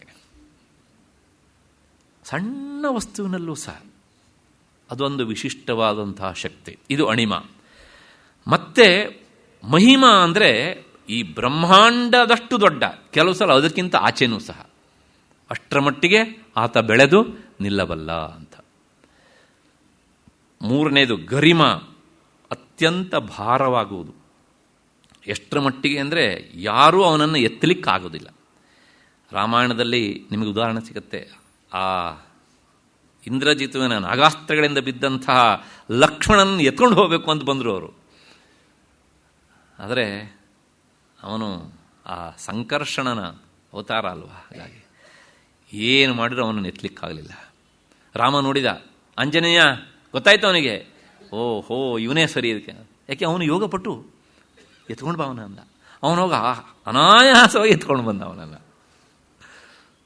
ಆ ಗರಿಮ ಅತ್ಯಂತ ತೂಕ. ನೀವು ಪ್ರಾಯಶಃ living with the Himalayan masters ಅಂತ ಓದಿರಬೇಕು. ಅಲ್ಲಿ ಸ್ವಾಮಿ ರಾಮ ಅವರು ತಮ್ಮ ಜೀವನದ ಅನುಭವಗಳನ್ನೆಲ್ಲ ಹೇಳ್ತಾರೆ. ಅವರು ಗುರುಗಳ ಹತ್ರ ಹೋದಾಗ ಅಲ್ಲೆಲ್ಲ ಈ ಬುಕ್ಕಿಶ್ ನಾಲೆಡ್ಜ್ ಅಲ್ಲ, ಪ್ರಾಕ್ಟಿಕಲ್ಲೇ. ಯಾಕೆಂದರೆ ಇಂಥದ್ದೊಂದು ಅದ್ಭುತ ಇದೆ ಅಂತ ಗೊತ್ತಾಗಬೇಕಲ್ಲ ಅವರಿಗೆ. ಅದಕ್ಕೋಸ್ಕರ ಅವ್ರು ಹೇಳ್ತಾರೆ ತಮ್ಮ ಇಬ್ಬರು ಶಿಷ್ಯರಿಗೆ, ಇವರಿಗೆ ಮತ್ತು ಇವ್ರ ಕ್ಲಾಸ್ಮೇಟ್, ನೋಡಿ ನಾಳೆ ದಿವಸ ಅಲ್ಲೊಬ್ರು ಇದ್ದಾರೆ, ನೀವು ಅಲ್ಲಿ ಹೋಗಬೇಕು, ಅವ್ರು ಬರ್ಲಿಕ್ಕೆ ಹೇಳಿದ್ದಾರೆ ಅಂತ. ಅವ್ರು ಹೇಗೆ ಹೇಳಿದ್ರು ಅಂತ ಇವರಿಗೆ ಗೊತ್ತಿಲ್ಲ, ಗುರುಗಳು ಹೇಳಿದ್ದಾರೆ ಅಂತ. ಮಾನ್ಯ ಬೆಳಗ್ಗೆ ಹೋದರು. ಹೋದ ತಕ್ಷಣ ಅವ್ರು ಕೇಳಿದ್ರು, ಓ ಅವ್ರು ಕಳಿಸಿದ್ರ ನಿಮ್ಮನ್ನು? ಬಂದ್ರಾ? ಹಾಂ ಬನ್ನಿ ಬನ್ನಿ ಅಂದರು. ಅಷ್ಟೇ. ಅಲ್ಲೇಕರಾಚಾರ್ಯವೇ, ಓ ಅವ್ರು ಕಳಿಸಿದ್ರಾ ಅಂತ, ಅದಕ್ಕೋಸ್ಕರ ನೀವು ಬಂದ್ರಾ ಅಂತಂದರೆ ಇವರು ಯಾವ ಭೇಟಿ ಆದರು ಗೊತ್ತಿಲ್ಲ. ಕಡೆಗೆ ಸರಿ ಇವತ್ತು ಇಲ್ಲೇ ಇರಿ, ನಾಳೆ ಒಂದು ಕೆಲಸ ಇದೆ ಅಂದರು. ರಾತ್ರಿ ಹೇಳ್ತಾರೆ, ಇವ್ರು ಕೇಳಿದ್ರು, ನಮ್ಮನ್ನು ಕರೆಸ್ಕೊಂಡ ಉದ್ದೇಶ ಇನ್ನೇನೂ ಇಲ್ಲ, ಈ ಶರೀರ ಹಳತಾಗಿದೆ, ನಾಳೆ ದಿವಸ ನಾನು ಇದನ್ನು ಬಿಡ್ತೇನೆ, ಇದು ಬಿದ್ದ ಮೇಲೆ ದೇಹ ಇಲ್ಲಿರುತ್ತಲ್ಲ ಅದನ್ನು ಎತ್ತಿ ಗಂಗಾ ನದಿ ಹಾಕೋದಕ್ಕೋಸ್ಕರ ನಿಮ್ಮನ್ನು ಕರೆಸಿದ್ದೇನೆ, ಇನ್ನೇನೂ ಇಲ್ಲ ಅಂದರು ಅವರು. ಆಗ ಇವರು ಆರ್ಗ್ಯೂ ಮಾಡ್ತಾರೆ. ಯಾಕೆಂದರೆ ಅವರು ಆ ಕಾಲದಲ್ಲಿ BSc ಗ್ರ್ಯಾಜುಯೇಟ್. ಸೈನ್ಸು, ಆತ್ಮಹತ್ಯೆ, ಹಾಗೆ ಹೀಗೆ ಲಟ್ಟೆ ಪಟ್ಟೆ ಅಂತೆಲ್ಲ ಏನೇನೋ ಹೇಳ್ತಾರೆ ಇವರು. ಅದು ಅಷ್ಟಕ್ಕೂ ಉತ್ತರ ಕೊಡ್ತಾರೆ ಅವರು. ಆಮೇಲೆ ಬಾಯಿ ಮುಚ್ಕೊಂಡು ಸುಮ್ಮನೆ ಇದ್ದರು. ಆಯ್ತು ಇನ್ನೇನು ಮಾಡೋದು, ಗುರುಗಳು ಕಳಿಸಿದ್ದಾರೆ, ಇವರು ಹೇಳಿದ್ದಾರೆ, ಎತ್ತಾಕೆ ಕೆಲಸ ಅಂತ. ಸರಿ, ಇವರು ಬೆಳಗಾತ ಎದ್ದು ಕುಳಿತರು. ಆ ಯೋಗ ಸಿದ್ಧಿಗೆ ಏರಿ ತಮ್ಮ ದೇಹವನ್ನು ಅಲ್ಲಿ ಬಿಟ್ಟರು. ಹೇಳಿದರು, ನಿಷ್ಪಂದ ಆದ ಇಷ್ಟು ನಿಮಿಷಕ್ಕೆ ಇದನ್ನ ಎತ್ತಾಕ್ಬಿಡಿ ಅಂತ. ಬಿಟ್ಟರು. ಹಾಂ ಸಮಯ ಆಯ್ತಪ್ಪ, ಗಡಿಯಾರ ನೋಡಿದ್ರು, ಎತ್ತೋಣಪ್ಪ ಬಾರಪ್ಪ ಅಂತ ಇಬ್ಬರಿಗೂ ಸೇರಿ ಅದನ್ನು ಎತ್ತೋದಕ್ಕೆ ಹೋದರು. ಇಬ್ಬರು ಜಟ್ಟಿಗಳೇ, ಪ್ರಾಯದ ಹುಡುಗರು. ಆದರೆ ಎತ್ತೋದಿರಲಿ, ಅಲ್ಲಾಡ್ಸೋಕ್ಕೆ ಆಗಲಿಲ್ಲ. ಕೊನೆಗೆ ಎಷ್ಟೋ ಹೊತ್ತು ಕಸರತ್ತು ಮಾಡಿ ಆದಮೇಲೆ ಇವರು ಬೆವರು ಸುರಿತಾ ಇದ್ದಕ್ಕಿದ್ದಾಗ ಒಂದು ಶಬ್ದ ಕೇಳಿತು ಅವ್ರಿಗೆ. ಅಯ್ಯೋ ಪ್ರಾರಬ್ಧವೇ, ಒಂದು ಡೆಡ್ ಬಾಡಿಯನ್ನು ಎತ್ತಾಕಿ ಅಂತ ನಿಮ್ಮನ್ನು ಕರೆದ್ರೆ ಅದು ನಿಮ್ಮ ಹತ್ರ ಆಗಲಿಲ್ವಾ? ಅದನ್ನು ನಾನೇ ಮಾಡ್ಕೊಳ್ಬೇಕಾಗಿದ್ರೆ ಅಂತ ಶಬ್ದ ಕೇಳ್ತಾ ಇತ್ತಂತೆ. ಇವರು ನೋಡ್ತಾ ನೋಡ್ತಾ ಇದ್ದಂತೆಯೇ ಆ ದೇಹ ಇದ್ದಕ್ಕಿದ್ದಾಗೆ ಹೋಗಿ ಗಂಗಾ ನದಿ ಬಿತ್ತಂತೆ ಅಂತ.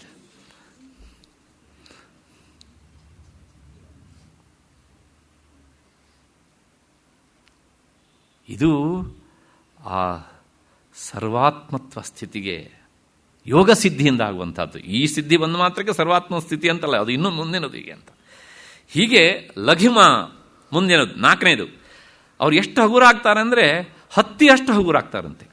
ನೋಡೋದಕ್ಕೆ ಒಳ್ಳೆ ಕ್ವಿಂಟಲ್ 8 ಮಣ ಇದ್ದಂಗೆ ಕಾಣ್ತಾರೆ, ಆದರೆ ಹತ್ತಿಯಷ್ಟು ಹಗುರಾಗಿಬಿಡ್ತಾರೆ ಹೀಗೆ ಅಂತ. ಮತ್ತೆ ಪ್ರಾಪ್ತಿ ಅಂದರೆ ಆಕಾಶಾದಿ ಗಮನ, ಆಕಾಶದಲ್ಲಿ ಸಂಚಾರ ಮಾಡ್ತಾರೆ, ತನಗಿಷ್ಟ ಬಂದ ಕಡೆ ಹೋಗ್ತಾ ಇರ್ತಾರೆ ಹೀಗೆ ಅಂತ. ಇದಕ್ಕೆ ಪ್ರಾಪ್ತಿ ಅಂತ ಹೆಸರು. ಪ್ರಾಪ್ತಿ ಅಂದರೆ ಪಾತಾಳದಲ್ಲಿದ್ದರೂ ಸಹ ಆತ ಬ್ರಹ್ಮಲೋಕವನ್ನು ನೋಡ್ತಾನಂತೆ, ಬ್ರಹ್ಮಲೋಕದಲ್ಲಿದ್ದರೂ ಪಾತಾಳ ನೋಡ್ತಾನಂತೆ ಹೀಗೆ ಅಂತ. ಪ್ರಾಕಾಮ್ಯ ಅಂದರೆ ಆಕಾಶಾದಿ ಗಮನ, ತನಗಿಷ್ಟ ಬಂದ ಕಡೆಗೆ ಹೋಗ್ತಾನೆ. ಇದು ಆರನೇದು.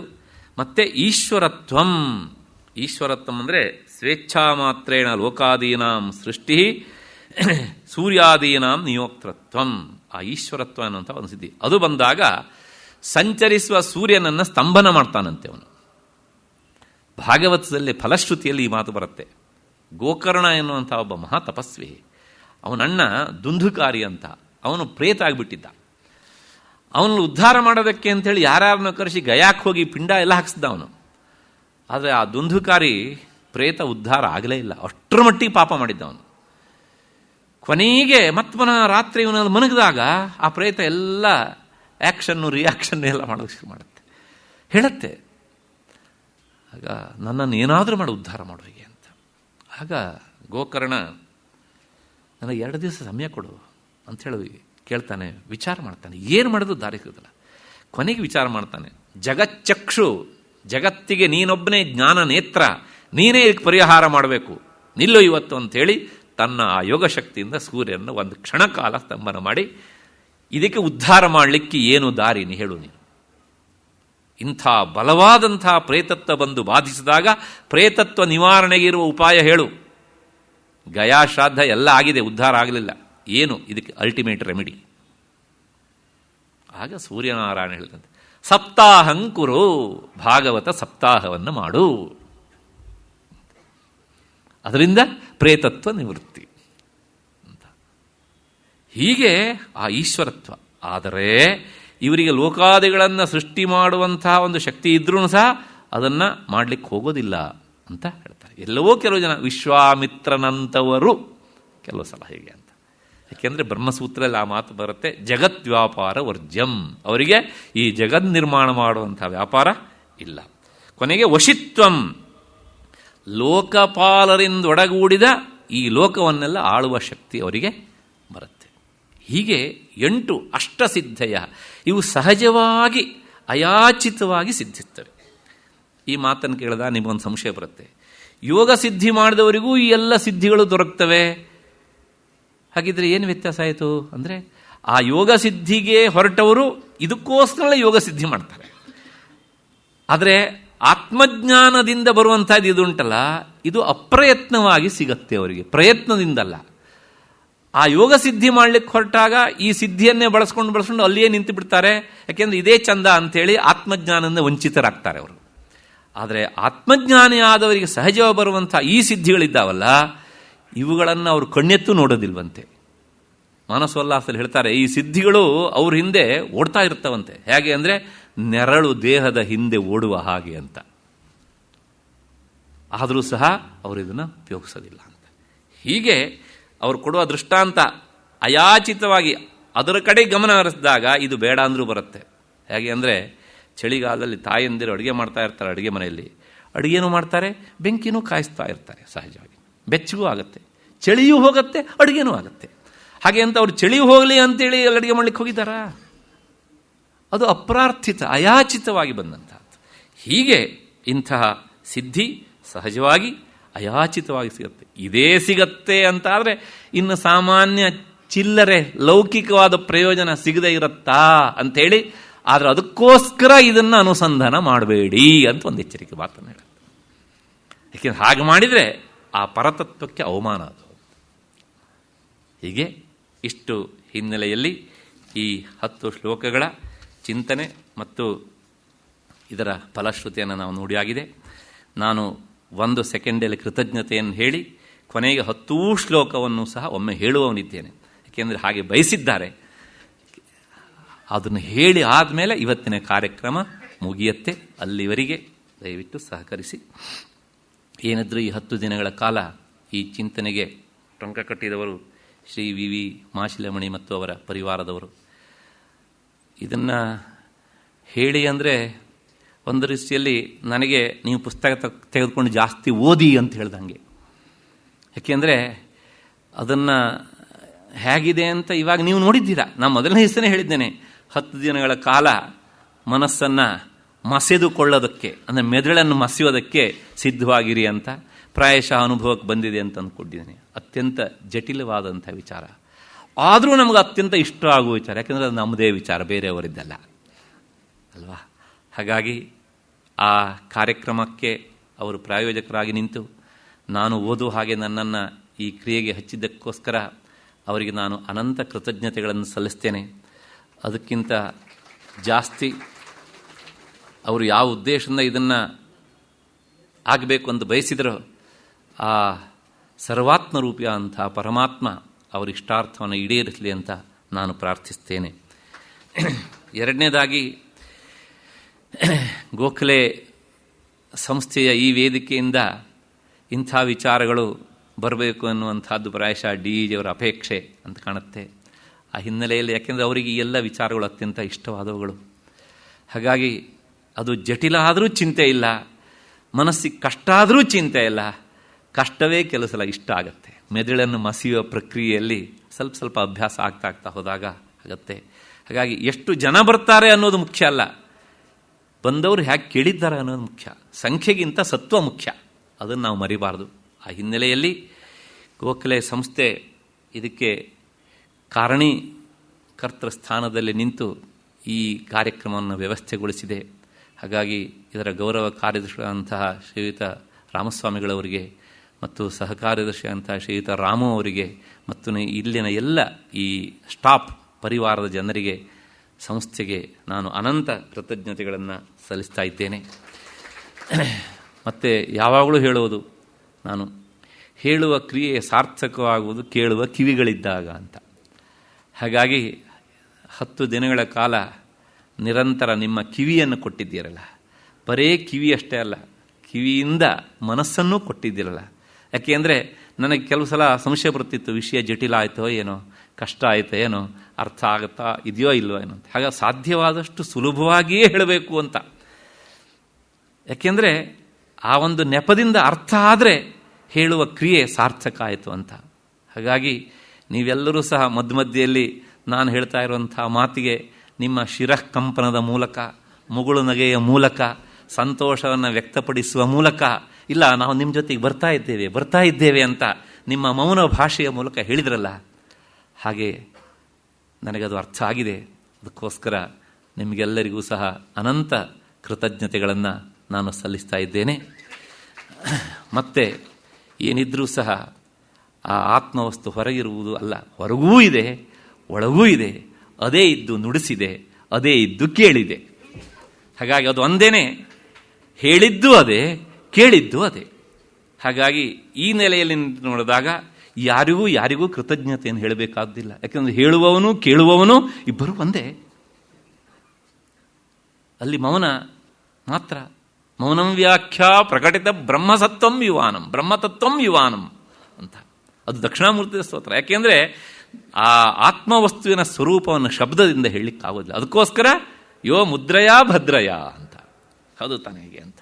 ಹೀಗೆ ನಾನು ಕೃತಜ್ಞತೆಯನ್ನು ಸಲ್ಲಿಸ್ತಾ ಇದ್ದೇನೆ ಅಂತ ಹೇಳಿದರೆ ಅದೇನೋ ಒಂದು ಕೃತ್ರಿಮತೆ. ಮತ್ತು ಪುನಃ ಆದರೂ ಸಹ ಕೇವಲ ಲೋಕ ವ್ಯವಹಾರವನ್ನು ಮನಸ್ಸಲ್ಲಿಟ್ಟು ಅದನ್ನು ಹೇಳ್ತಾ ಇದ್ದೇನೆ. ಅದಕ್ಕಿಂತ ಹೆಚ್ಚಾಗಿ ಮನಸ್ಸಿನಲ್ಲಿ ನಾನು ಹಾಗೆ ಭಾವಿಸ್ತೇನೆ. ಹಾಗಾಗಿ ಎಲ್ಲವೂ ಸಹ ಚೈತನ್ಯವಾಗಿದ್ದಾಗ ಅಲ್ಲಿ ಹೇಳುವವನು ಕೇಳುವವನು ಎರಡೂ ಒಂದೇ. ಅಷ್ಟು ಹಿನ್ನೆಲೆಯಲ್ಲಿ ಈ ಶ್ಲೋಕದ ಪೂರ್ಣ ಪಾಠವನ್ನು ಒಮ್ಮೆ ಹೇಳಿಬಿಡ್ತೇನೆ.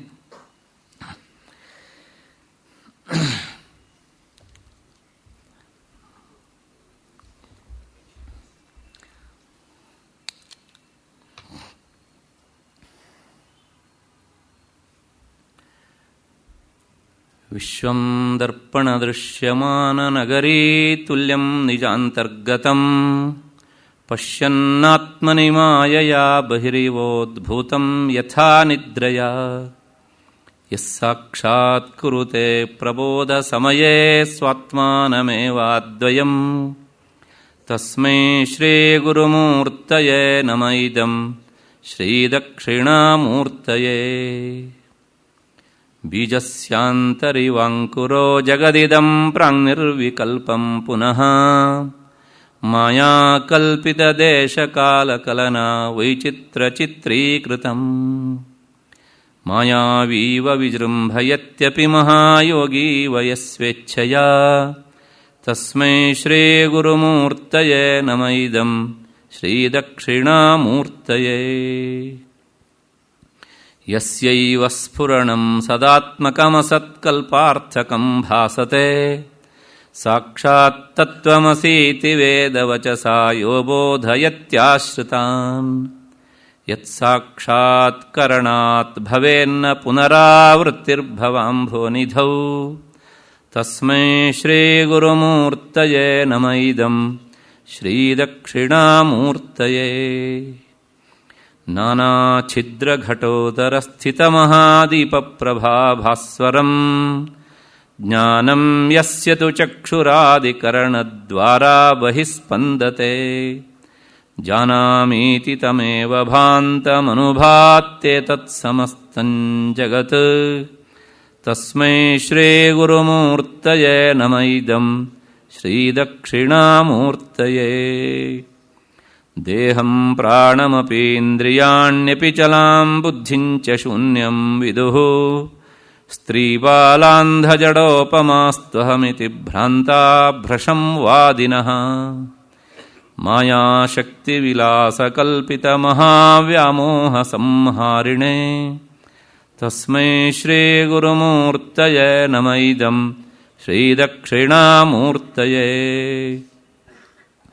ರಾಹುಗ್ರಸ್ತದಿವಾಕರೇಂದು ಸದೃಶೋ ಮಾಯಾ ಸಮಾಚ್ಛಾದನಾತ್ ಸನ್ಮಾತ್ರಃ ಕರಣೋಪಸಂಹರಣತೋ ಯೋ ಭೂತ್ ಸುಷುಪ್ತಃ ಪುಮಾನ್ ಪ್ರಾಗಸ್ವಾಪ್ಸಮಿತಿ ಪ್ರಬೋಧ ಸಮಯೇ ಯಃ ಪ್ರತ್ಯಭಿಜ್ಞಾಯತೆ ತಸ್ಮೈ ಶ್ರೀಗುರುಮೂರ್ತಯೇ ನಮಃ ಇದಂ ಶ್ರೀದಕ್ಷಿಣಾಮೂರ್ತಯೇ. ಬಾಲ್ಯಾದಿಷ್ವಪಿ ಜಾಗೃದಾದಿಷು ತಥಾ ಸರ್ವಾಸ್ವವಸ್ಥಾಸ್ವಪಿ ವ್ಯಾವೃತ್ತಾಸ್ವನುವರ್ತಮಾನಮಹಮಿತ್ಯಂತಃಸ್ಫುರಂತಂ ಸದಾ ಸ್ವಾತ್ಮಾನಂ ಪ್ರಕಟೀಕರೋತಿ ಭಜತಾಂ ಯೋ ಮುದ್ರಯಾ ಭದ್ರಯಾ ತಸ್ಮೈ ಶ್ರೀಗುರುಮೂರ್ತಯೇ ನಮಃ ಇದಂ ಶ್ರೀದಕ್ಷಿಣಾಮೂರ್ತಯೇ. ವಿಶ್ವಂ ಪಶ್ಯತಿ ಕಾರ್ಯಕಾರಣತಯಾ ಸ್ವಸ್ವಾಮಿ ಸಂಬಂಧತಃ ಶಿಷ್ಯಾಚಾರ್ಯತಯಾ ತಥೈವ ಪಿತೃಪುತ್ರಾದ್ಯಾತ್ಮನಾ ಭೇದತಃ ಸ್ವಪ್ನೆ ಜಾಗೃತಿ ವಾಯ ಏಷ ಪುರುಷೋ ಮಯಾ ಪರಿಭ್ರಾಮಿತಃ ತಸ್ಮೈ ಶ್ರೀಗುರುಮೂರ್ತಯೇ ನಮಃ ಇದಂ ಶ್ರೀದಕ್ಷಿಣಾಮೂರ್ತಯೇ. ಭೂರಂಭಾಂಸ್ಯನಲೋ ನಿಲೋಂಬರಮಹರ್ನಾಥೋ ಹಿಮಾಂಶುಃ ಪುಮಾನ್ ಇತ್ಯಾಭಾತಿ ಚರಾಚರಾತ್ಮಕಮಿದಂ ಯಸ್ಯೈವ ಮೂರ್ತ್ಯಷ್ಟಕಂ ನಾನ್ಯತ್ ಕಿಂಚನ ವಿದ್ಯತೆ ವಿಮೃಶತಾಂ ಯಸ್ಮಾತ್ ಪರಸ್ಮಾದ್ವಿಭೋಃ ತಸ್ಮೈ ಶ್ರೀಗುರುಮೂರ್ತಯೇ ನಮಃ ಇದಂ ಶ್ರೀದಕ್ಷಿಣಾಮೂರ್ತಯೇ. ಸರ್ವಾತ್ಮತ್ವಮಿತಿ ಸ್ಫುಟೀಕೃತಮಿದಂ ಯಸ್ಮಾದಮುಷ್ಮಿಂಸ್ತವೇ ತೇನಾಸ್ಯ ಶ್ರವಣಾತ್ ತದರ್ಥಮನನಾತ್ ಧ್ಯಾನಾಚ್ಚ ಸಂಕೀರ್ತನಾತ್. ಸರ್ವಾತ್ಮತ್ವಮಹಾವಿಭೂತಿ ಸಹಿತಂ ಸ್ಯಾದೀಶ್ವರತ್ವಂ ಸ್ವತಃ ಸಿದ್ಧೇತ್ತತ್ಪುನರಷ್ಟಧಾ ಪರಿಣತಂ ಚೈಶ್ವರ್ಯಮವ್ಯಾಹತಂ ವಟವಿಟಪಿ ಸಮೀಪೆ ಭೂಮಿಭಾಗೇ ನಿಷಣ್ಣಂ ಸಕಲಮುನಿಜನಾನಾಂ ಜ್ಞಾನದಾತಾರಮಾರಾತ್ ತ್ರಿಭುವನಗುರುಮೀಶಂ ದಕ್ಷಿಣಾಮೂರ್ತಿದೇವಂ ಜನನಮರಣದುಃಖಚ್ಛೇದದಕ್ಷಂ ನಮಾಮಿ. ಚಿತ್ರಂ ವಟತರೋರ್ಮೂಲೆ ವೃದ್ಧಾ ಶಿಷ್ಯಾ ಗುರುರ್ಯುವಾ ಗುರೋಸ್ತು ಮೌನಂ ವ್ಯಾಖ್ಯಾನಂ ಶಿಷ್ಯಾಸ್ತು ಛಿನ್ನ ಸಂಶಯಾಃ. ಓಂ ನಮಃ ಪ್ರಣವಾರ್ಥಾಯ ಶುದ್ಧಜ್ಞಾನೈಕಮೂರ್ತಯೇ ನಿರ್ಮಲಾಯ ಪ್ರಶಾಂತಾಯ ದಕ್ಷಿಣಾಮೂರ್ತಯೇ ನಮಃ. ಗುರವೇ ಸರ್ವಲೋಕಾನಾಂ ಭಿಷಜೇ ಭವರೋಗಿಣಾಂ ನಿಧಯೇ ಸರ್ವವಿದ್ಯಾನಾಂ ದಕ್ಷಿಣಾಮೂರ್ತಯೇ ನಮಃ. ಈಶ್ವರೋ ಗುರುರಾತ್ಮೇತಿ ಮೂರ್ತಿಭೇದವಿಭಾಗಿನೇ